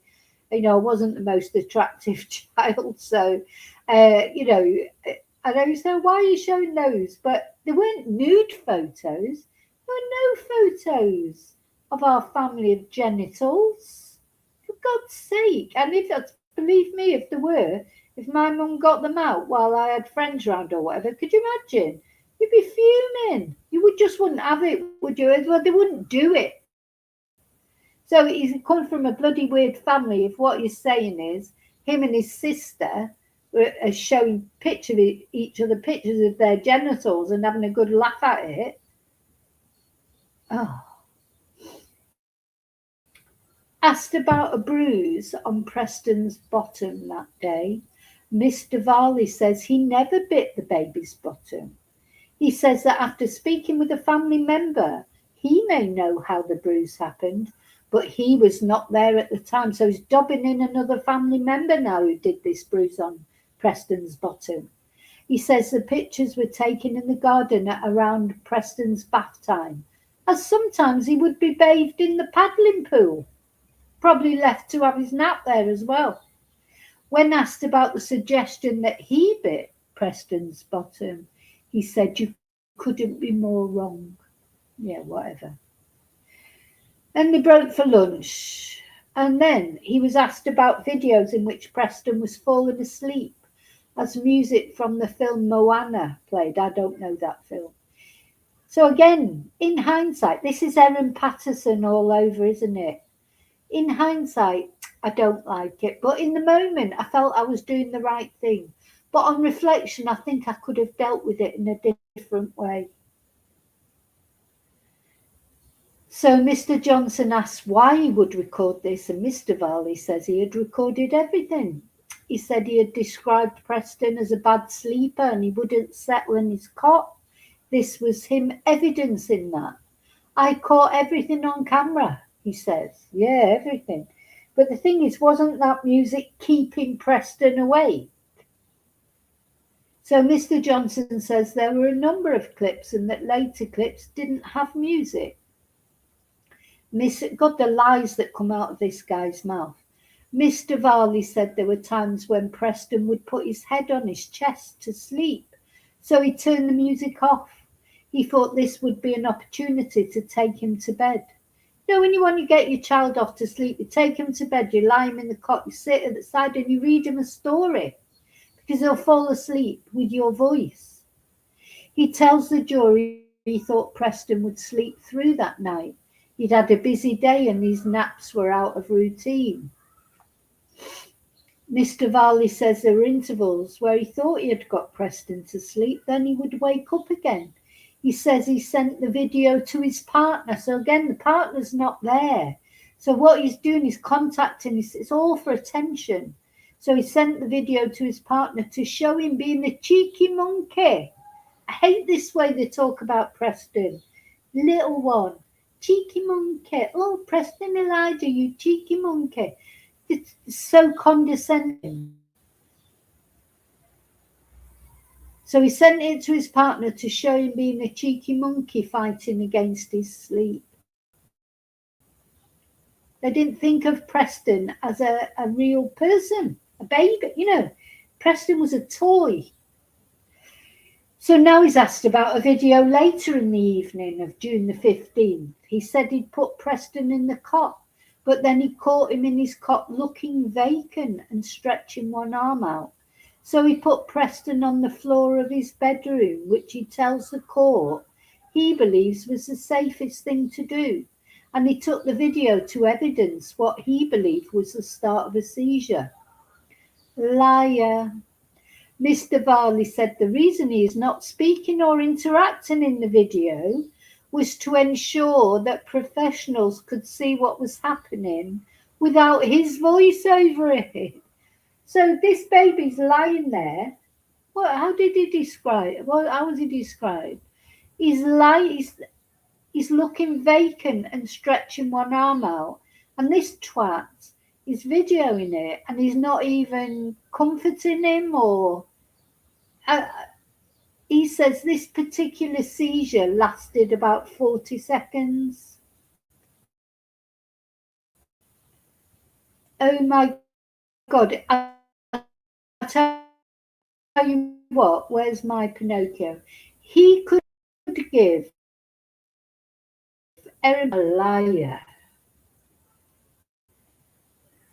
You know, just awful. Hi, James.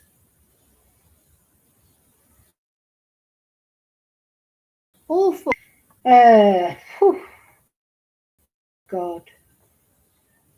How many more lies? There's a few more.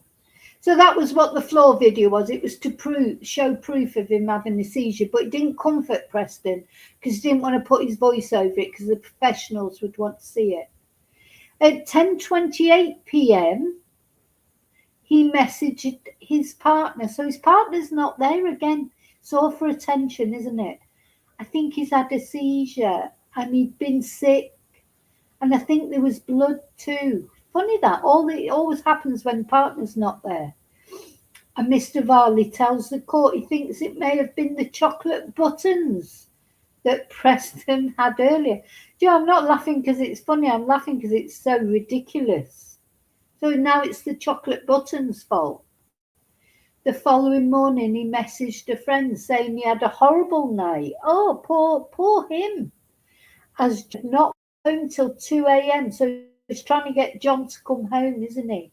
And he thought the baby had another seizure. He said the rest of the night, Preston slept in their room next to the bed. And when Mr. Johnson asked why didn't he get medical help, he said he recovered quickly. It was similar to what happened before at the hospital. And given the advice he'd been given, it didn't seem necessary to take him to the hospital. It's just the chocolate buttons, wasn't it? On June the 6th, 2023, they took Preston to the park in Grimsarg, the area they planned to move to. Both dads were on the trip along with Preston and Mr. Varley's mum. They arranged to celebrate Preston's birthday with his family on June the 17th. Preston Elijah shared a birthday with other family members. They took a day out to Cheshire Ice Cream Farm, and later they had a barbecue and a cake. Mr. Varley is now asked about dancing videos, which the prosecution says amount to physical mistreatment of Preston. And Mr. Johnson asks, were you intending being willfully cruel to him? And he says, absolutely not. I was just engaging in putting one hand on top of the other, just entertaining him. Another video from earlier in the day shows Mr. Varley dancing and smiling with the baby in his arms. He denies being physically or psychologically cruel to the baby. The next video shows Mr. Varley bouncing Preston on his knee to walking on sunshine, and Mr. Varley is holding Preston's arms. And Mr. Johnson asked how typical it was. He said, "Very, we just danced all the time." Then he was asked, "Did you think at the time it was inappropriately rough?" "No," he said. How did he respond to those events? He absolutely loved it. He loved dancing and playing. If I did not feel he was enjoying it, we would not do it. Liar, liar, liar, pants on fire. So he wrote to a colleague, "I've got feelings of not wanting to be here anymore." So here we go. He's got, God, I can't say the bloody word on YouTube, though it don't matter, they're not going to monetize this anyway. He's got suicidal ideation. He wrote to a colleague, "I've got feelings of not wanting to be here anymore. So I'm just concentrating on getting better before I get any worse." He shouldn't have been in charge of this baby. Now he's got ideation of self-deletion. The court is being shown a message from Mr. Varley to a work colleague in which he discusses pressure at work with exam marking and prom planning. I thought he had a year off, along with redundancies at his partner's work and concerns about Preston's birth mum contesting the adoption. He wrote, "I've got feelings of not wanting to be here anymore." A lot of people who've got ideas of self-deletion, that's what they say, isn't it? "I don't want to be here anymore. So I'm just concentrating on getting better before I get any worse." He said he had come off social media. He turned off phone notifications. And he explained to the court there were times he felt anxious, but he was happy with family life, which confused him. Didn't the social worker know about this? Anyway, then he was asked about hospital admission on June the 30th. Preston was taken in with a rash. He was off his food. He had diarrhea for 3 days. Mr. Varley said he did not think Preston had difficulties with his breathing, but a nurse pointed that out. He says one of the nurses pointed out that Preston had a bruise on his head, and we spoke about him gently. Yeah, he said he was a clumsy baby, didn't he? He said on the prior hospital visit, they weren't informed that the police were going to be told. They only found out afterwards, so he was concerned they might do that again. He says he flicked through his phone to find the first video, an example of how Preston could become injured or have a bruise. And Mr. Johnson asked, "Were you abusing Preston in any way to cause these symptoms?" And he said, "Absolutely not." "I just felt like a rubbish dad." You are a rubbish dad. Yeah, you are. So you should have felt like a rubbish dad. One day he messaged a friend saying Preston had a little bump from crawling on his head. And still being asked questions, no matter how many times we explain it. "No wonder I'm feeling bloody suicidal lately and low." So it's the hospital's fault. He tells the court that parenting didn't feel easy, and we were constantly being told it was normal and like this. But he says he did not feel suicidal. "I just felt we were missing signs. It felt like one thing kept coming after another. My mum pointed out she felt he had a little cold coming prior to one of the hospital admissions. It was like kids get colds, Mum. Not wanting to wrap him up in cotton wool. We could possibly have avoided that hospital admission if I'd listened to her. I just felt like a rubbish dad." Yeah, you are a rubbish dad. You're even worse now. The jury is now being shown photos from July the 2nd, John's birthday, which shows McGowan-Fazackerly wearing a hoodie which Mr. Varley had printed with a photo from Preston's birthday. The following day they went bowling at the Trafford Centre, he says. A video from July the 7th shows Preston with his arm in a plaster cast. So now, on top of all his bruises, his seizures, and everything else, now he's got his arm in a plaster cast.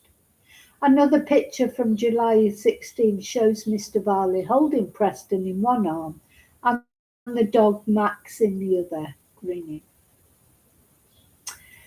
So he was then asked about photos taken at a children's play park showing Preston on a rocking toy in a swing. He says he was not being willfully cruel to Preston that day. Now, the thing is, we're not seeing these videos, but it seems to me these photos and videos, they're like, what's the word I'm going to say? They're worse. They're showing that it was inappropriate, the places he was putting him in the swing. He was a little baby, he wasn't old enough. He was putting him in things that wasn't old enough for,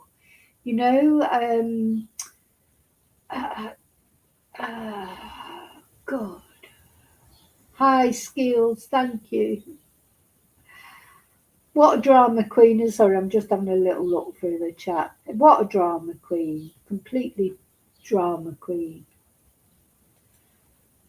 Just not enough. He just wasn't prepared for the. Anyway, I think, this is my opinion, and we'll see what happens when this case is finished.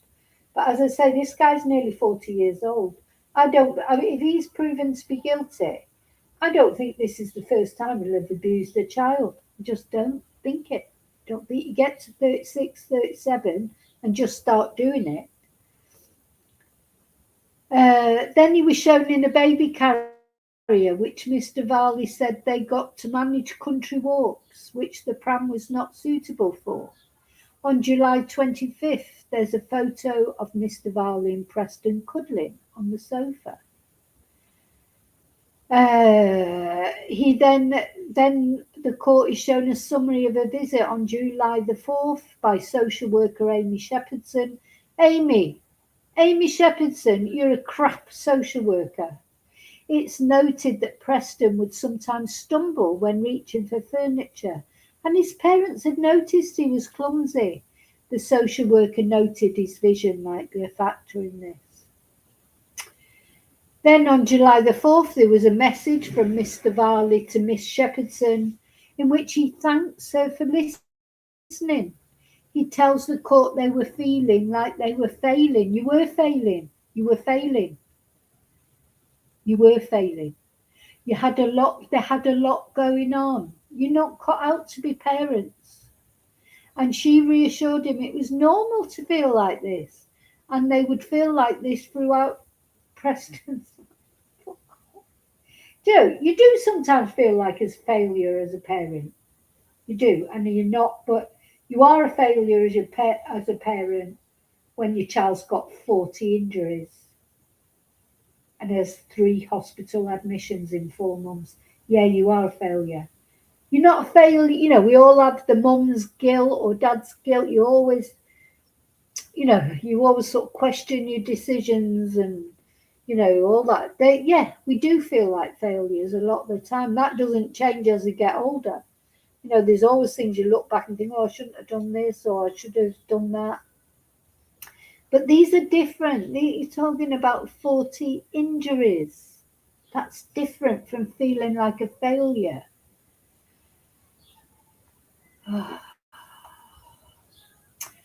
Anyway, then Mr. Varley describes a time on July the 6th when they'd been to visit his in-laws in Congleton and arrived home late. He says Preston was put straight to bed, but he was making cheeky baby noises. See how patronising he is. The couple got ourselves worked up in an emotional way and went to see him. He says Preston was jumping up and down in the cot. He felt Preston was jumping higher, so he took hold of him. But when he was jumping, he twisted around. So this is Preston's fault, this injury. I felt I heard a click. In that moment, I didn't associate it with anything other than potentially my wrist when I caught him. He was absolutely fine. We didn't think anything of it until the next day. So the Do you know what these two dads' idea of parenting is? What, he can't breathe? Oh, well, put him to bed, he'll be all right in the morning. Oh, what, he's got fractured arm? Oh, we'll sort it in the morning. We didn't think anything until the next day. I put him down and he gave me a bit of a cheeky wink. He's a baby, what do you mean he give you a cheeky wink? I called him a cheeky boy and put him down. No, shut up. Mr. Varley said the following morning there was no dancing. Didn't. Because he recognised that Preston's arm wasn't right. So he cannot put the injury down to anything other than what happened in the cot the previous night. He's going to come out with another load of lies here. So then he says he called Preston's social worker and asked to speak to her on FaceTime, as he wanted to show the unusual situation with Preston's arm. He said he realised Preston wasn't reaching for his spoon at breakfast, and the social worker asked him to do similar activities with him. The court was then shown a video of Preston on his playmat at 9:45 that morning. Mr. Varley says he recorded the video for the social worker and he shared it on the All Things Preston group chat. So the court is now being shown a hospital record of the A&E visit. Mr. Varley says he did not tell any medical staff that Preston had fractured his arm being put in a car seat. So here he is lying because he told the hospital staff he'd fractured his arm being put in the car staff. That's what the hospital staff said. Now he's saying, this is Aaron Patson again, no, that's not what I said. Believe me, the guy with the baby with 40 injuries. Don't believe the hospital staff, they're lying. Do you think you were responsible for this? Mr. Johnson asks. Mr. Varley says, well, he did because it happened in his care. However, he did not intentionally hurt him. On July the 7th, he messaged a work colleague and said things hadn't been great, but it had just been approved that Preston could be left with his mum. He and Mr. McGowan-Fazackerly were approved to go on a date without Preston Elijah, and they went out together that evening. Oh, God. One of my dogs is being sick, just by the way. God. Oh, dear. Don't know what's brought that on. It was just, God, this sounds like Preston's case. So the dog's just decided to be sick. Anyway, never mind, great. I have to sort that out in a minute. I might have to do it in a minute because I won't be able to leave it. I'll just make sure it's finished first. Great to be sick on the live stream. So on July the 11th, Preston was taken back to a fracture clinic for a consultation with Dr. Elbow. Did make me laugh that the other day. So this is the guy that's dealing with the fractured elbow. He's called Dr. Elbow. The doctor's notes recorded a click when he was being placed in the car seat. Mr. Varley says he was with Dr. Elbow for a matter of minutes. He said he told the doctor this happened in the cot, and the doctor said that makes sense for the type of fracture. God, I hope I'm not sick, because you know what? It's one thing I can't cope with. You know, I can clear up any mess. Sick, it makes me feel sick. I'll try not to be sick live on the stream. I can only imagine it was maybe my diction or a language barrier. So Dr. Elbow said that he told him it had happened in the car seat. He's saying, no, he never said that. It's the language barrier. And at the first meeting, when he introduced himself, he told me there was no fracture. I said he's in our care as an adopted child. I would feel more comfortable if he was x-rayed. And then an x-ray subsequently showed a fracture. So there you go.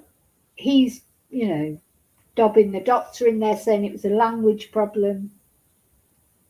On July the 12th, he met with a friend at the De Vere Hotel in Blackpool. He said the meeting was not planned. He was walking Preston Elijah around Stanley Park trying to get him to sleep when his friend Mr. Wilson phoned him. He says the phone call was a catch-up and the friend spoke about medication she had been prescribed. It was a beta blocker which takes that edge off. Just watching the dog what he's doing. So that's pizza. Gave him some pizza across. They do. I should have known better. Anyway, never mind. He told the court he said he'd been on that medication before. He says he was not flustered but was warm as he had been walking with Preston. He says he had tried to put him in the cot but he thought it was a nice day so he decided to take him out in the pram. Then Mr. McGowan-Fazackerly arrived.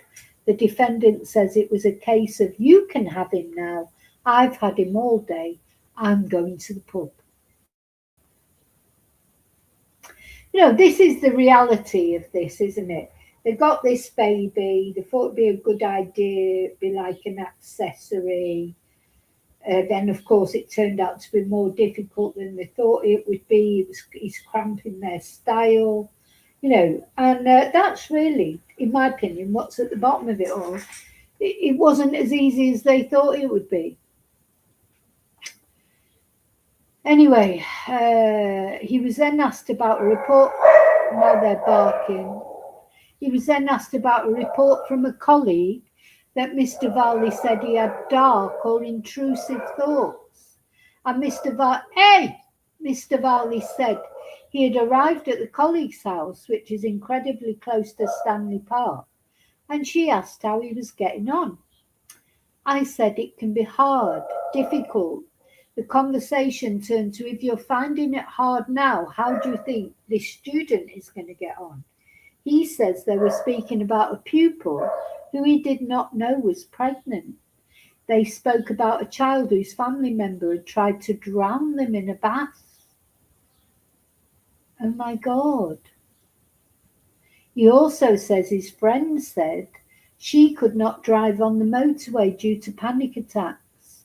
They also spoke about his sister's postnatal depression and intrusive thoughts. We just had a conversation that was so brief, he says. So, hang on a minute. So in this very, very brief conversation, hang on a minute. Hey! They're up on the roof barking at God knows what. So in this very, very brief conversation, they managed to get in talk about panic attacks on the motorway, talk about a child whose family member had tried to drown them in a bath, talk about his sister's postnatal depression and an intrusive thoughts in a brief conversation. Shut up. Sorry, not you, the dog. Hey, what are you making a noise for? Hey, Riley. Yeah, he must have, he's got a rush of energy now, he's been sick and he's barking at everybody. Riley. Sorry.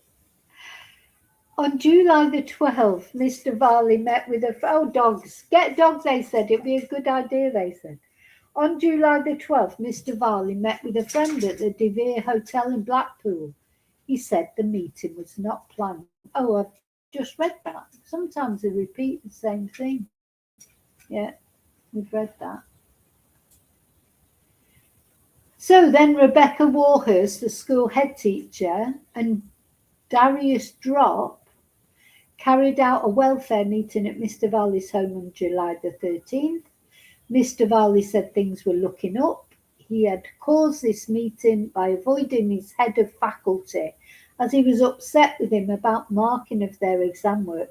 So do you know, reading between the lines, he was having a lot of problems, wasn't he, at work? He was totally stressed out. He was depressed. And he's got this baby. How did he get this baby? How were they passed? He says he was extremely distressed, having stayed on and delayed the adoption to support these students. How were you coping with the challenges of Preston, Mr. Johnson, Casey asked. Things were getting better. His routine had been adjusted. We had gone from getting up 3 to 4 times an hour to not getting up at all. His routine, we conquered it. He conquered it by just leaving him to die. I was extremely proud of us. I'd had a meeting with the head of faculty where I was able to raise some concerns, and we were looking forward to moving. Yeah, because they were moving, weren't they? A children's health assessment record from July the 14th says Preston was learning to self-soothe, was a happy and sociable boy in the couple's care, and learning to settle longer at night.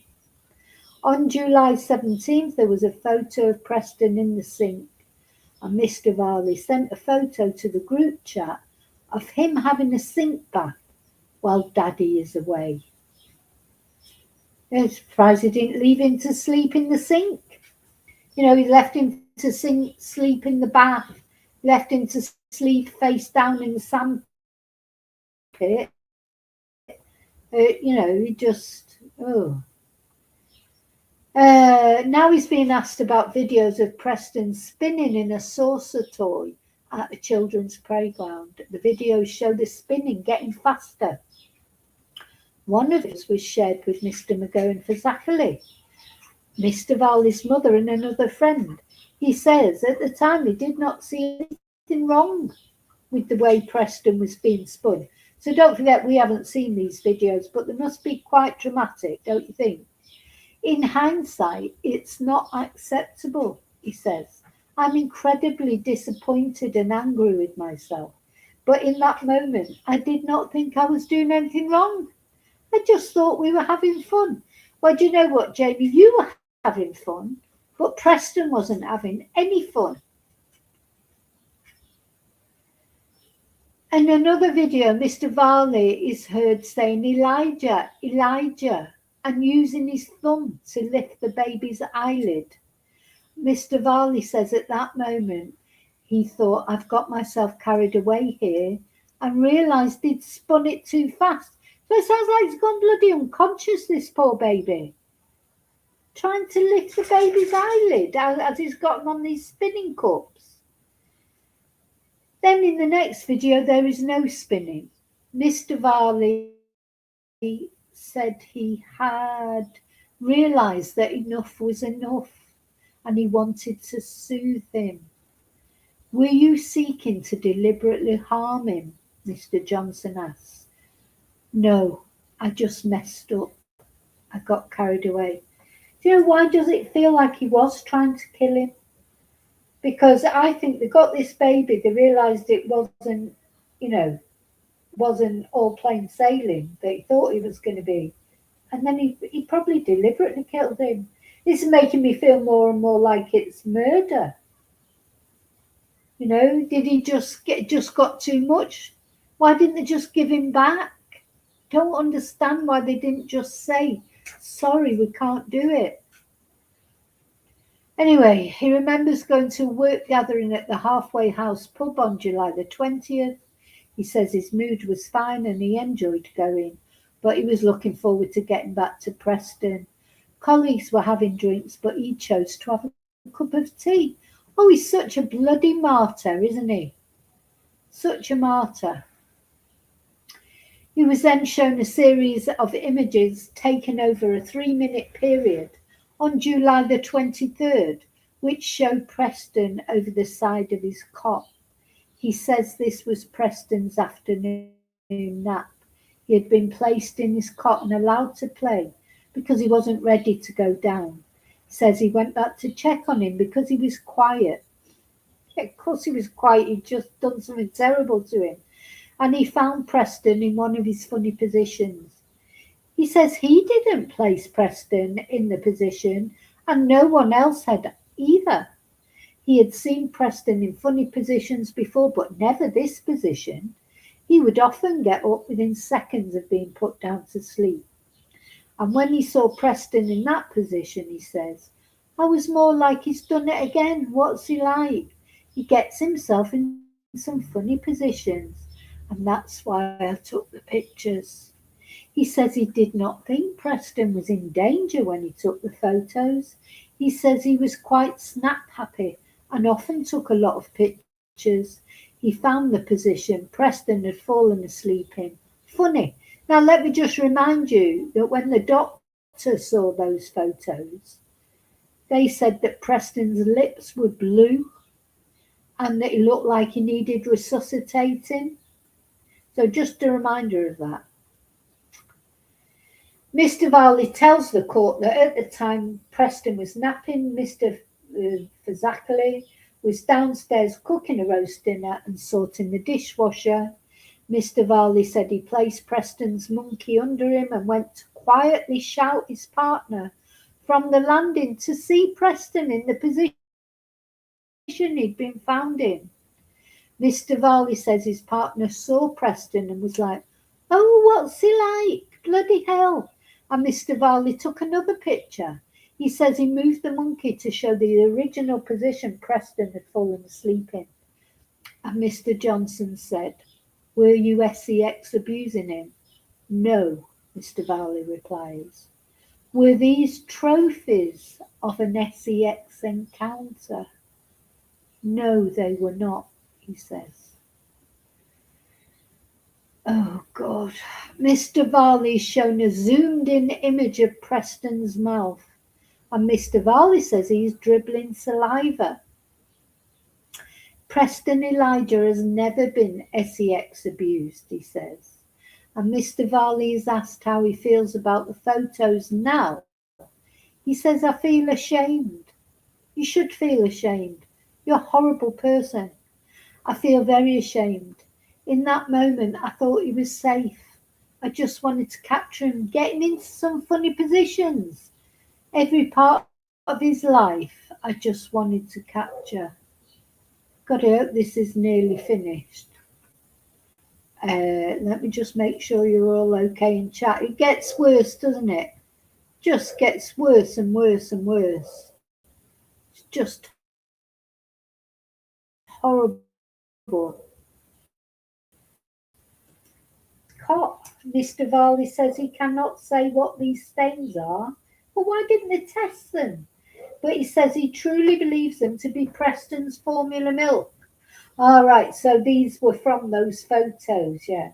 Preston would always go to sleep with a bottle and would quite often be sick in the cot. He says in June and July, Preston was more sick than previously because they were introducing the milk ladder. He says he appreciates now that it would have been safer to have put Preston down than to stop and take photos of him over the bars of the cot. Oh my God. Just when you think it can't get any worse, it gets worse. So he denies having an sex interest in children. He was asked about a photo of Preston's bottom taken on July the 23rd. He says he had medication or diet. We evidenced everything throughout the adoption process. It would have a timestamp so that if later John asked, we would have a time to see if it got worse or better. I also wanted to show my mum. I asked my sister and my mum for advice. Quite often, yeah, we see that.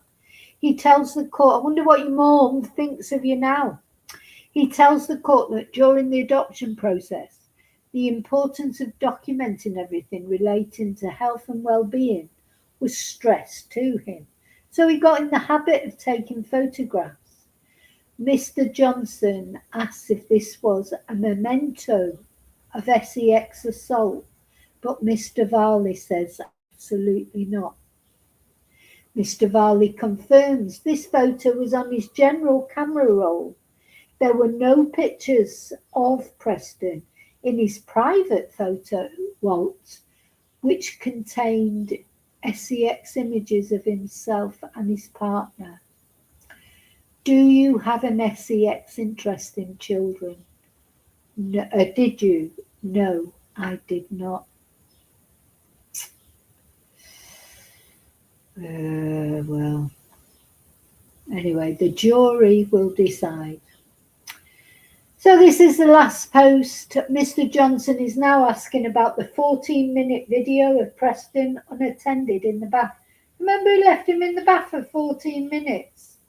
Mr. Varley says at the time they were teaching Preston to self-soothe.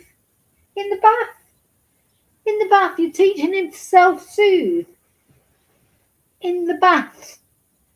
No, you don't do that. You leave him in the cot where he's safe. You lie him down. And then, yeah, that is the advice sometimes, isn't it? Don't go to them immediately that they cry.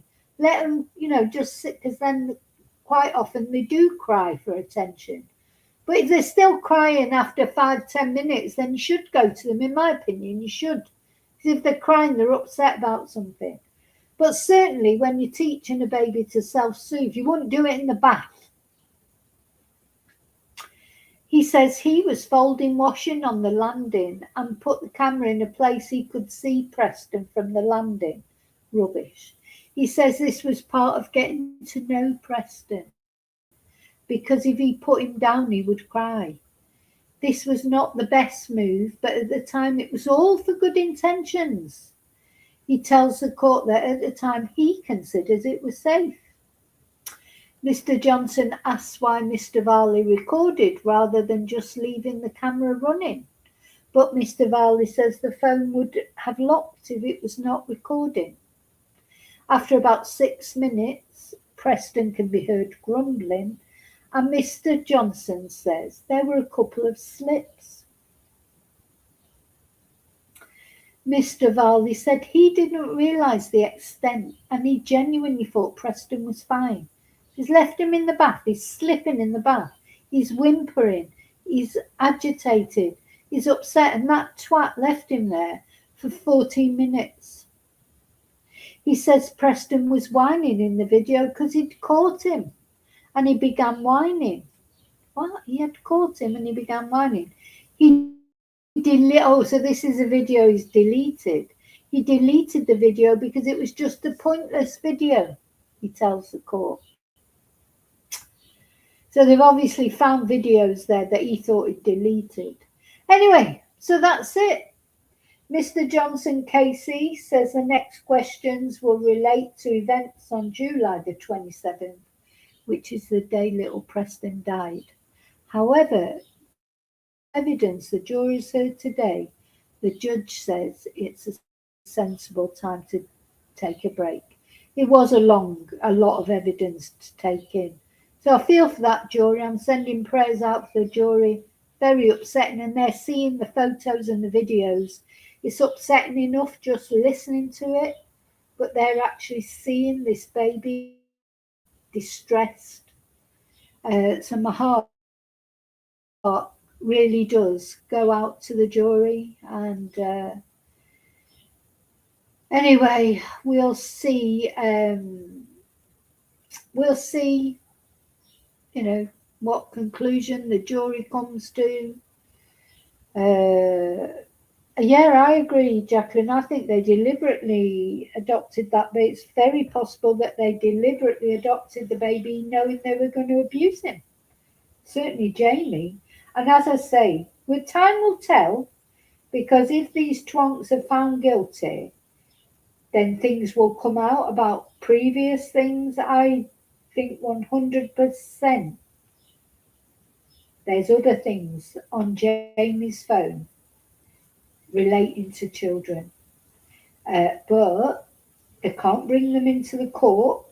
If they were, they can't be brought into the court, can they? Because, it's got to be a fair trial. But I honestly think, and we'll see, time will tell, and we'll only find out if they're found guilty, because it's only if they're found guilty that any of that would be allowed to be released, isn't it? So we'll see. But and of course they may not be found guilty.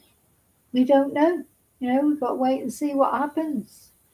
But that poor little boy, what he went through, let's have a look at him, bless him. This is how I like to think of him. Because he's just so, these little smile, his little face is so adorable. I hope somewhere someone is looking after this baby the way it deserves to be looked after, not the way these two. What did the gruesome twosome, one of my chatters has described it. The gruesome twosome. We've got Jaimie with his changed look. I mean, he don't look bothered, does he? Does he look stressed? Looks quite stressed there, because that's when he realised, he's gone too far. But actually, when this next photo was taken, it looks like he's having a great time, doesn't he? He's probably relieved he hasn't got baby to look after. A little one. Cheeky monkey, little one. Horrible. And this one, wait till we hear from, I've watched his interview. He's not much better. They're horrible people. Sorry, they are, even if they're not found guilty. The horrible people for the videos they've taken, the way they treated this boy, the way they had a conversation about a kayak they were selling as he was lying dying on the bed instead of rushing him off to the hospital. So even if they're not found guilty, they are. The way they treated this boy. 40 injuries, 41 in fact. 3 hospital admissions, fractured elbow.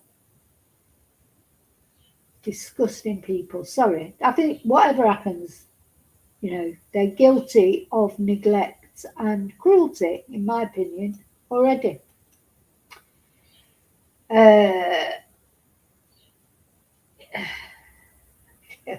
Well, do you know what?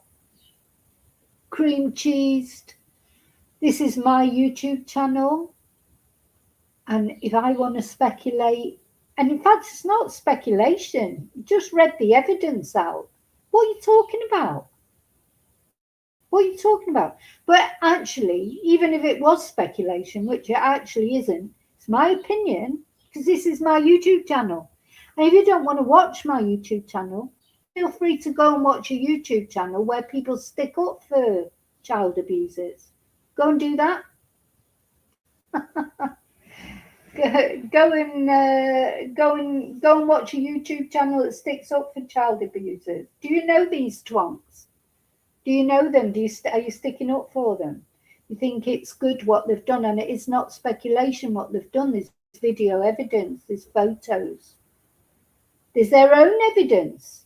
Even twonk number 1 there, Jaimie was saying, in hindsight, he left him in the spinning cup too long. He did this, he should have done this, he should have done that. The doctors have given their evidence. So it's not speculation. So you're talking a load of rubbish, but maybe you stick up for child abusers, but not on this channel, you don't. So we don't stick up for child abusers. So we're only here for Preston. That's all that matters in this channel. All that matters is Preston. You certainly don't matter. And as I say, don't watch. Go and watch a channel that does stick up for sex abusers, child sex abusers, predators. You'd be better off on one of them channels. But this is my channel, you see, and the good thing about it being my YouTube channel is, I can say what I want. I only care about this lady. Obviously you don't. There you go. There are people that, they walk amongst us. Anyway, thank you to all of you who do care about Preston and not about the abusers. Thank you for caring about Preston. I appreciate it so much. I just hope the jury, well, the thing is, the jury are the ones that have seen all the information, and they've seen the actual videos, not just heard about them, photos, etc. So they'll make their decision. And yeah, we'll see where it is. But I feel sorry for them. I want to send some thoughts out to the jury and the judge and everybody who's had to sit through this. It's very distressing. But the people that I don't feel sorry for are twonk 1 and 2. So there you go. I'll see you really soon. in the next video. I'll be back tomorrow. So if it starts tomorrow again, I'm presuming that there's court tomorrow. Hello, Incan Jansen. If there's, I think it'll be tomorrow. I think they're back tomorrow. What did it? Oh, I've put it down now. But I think they're back tomorrow. If it's not tomorrow, then it'll be Monday or Tuesday. But as soon as the next instalment, as we hear, further evidence from the defence. I mean, not being funny, but if this is all the defence has got, I think they're defending the indefensible. That guy is going to stand there, Jaimie, and tell these lies. Where's my Pinocchio? I'm going to put my Pinocchio up before I go. I'm so glad I had this Pinocchio emoji from Erin Patson case, because I'm trying to put blame on anybody else except himself. Okay, I'll see you really soon in the next video. Prayers for Preston, and until I see you again, may your God go with you. Thank you for caring about Preston.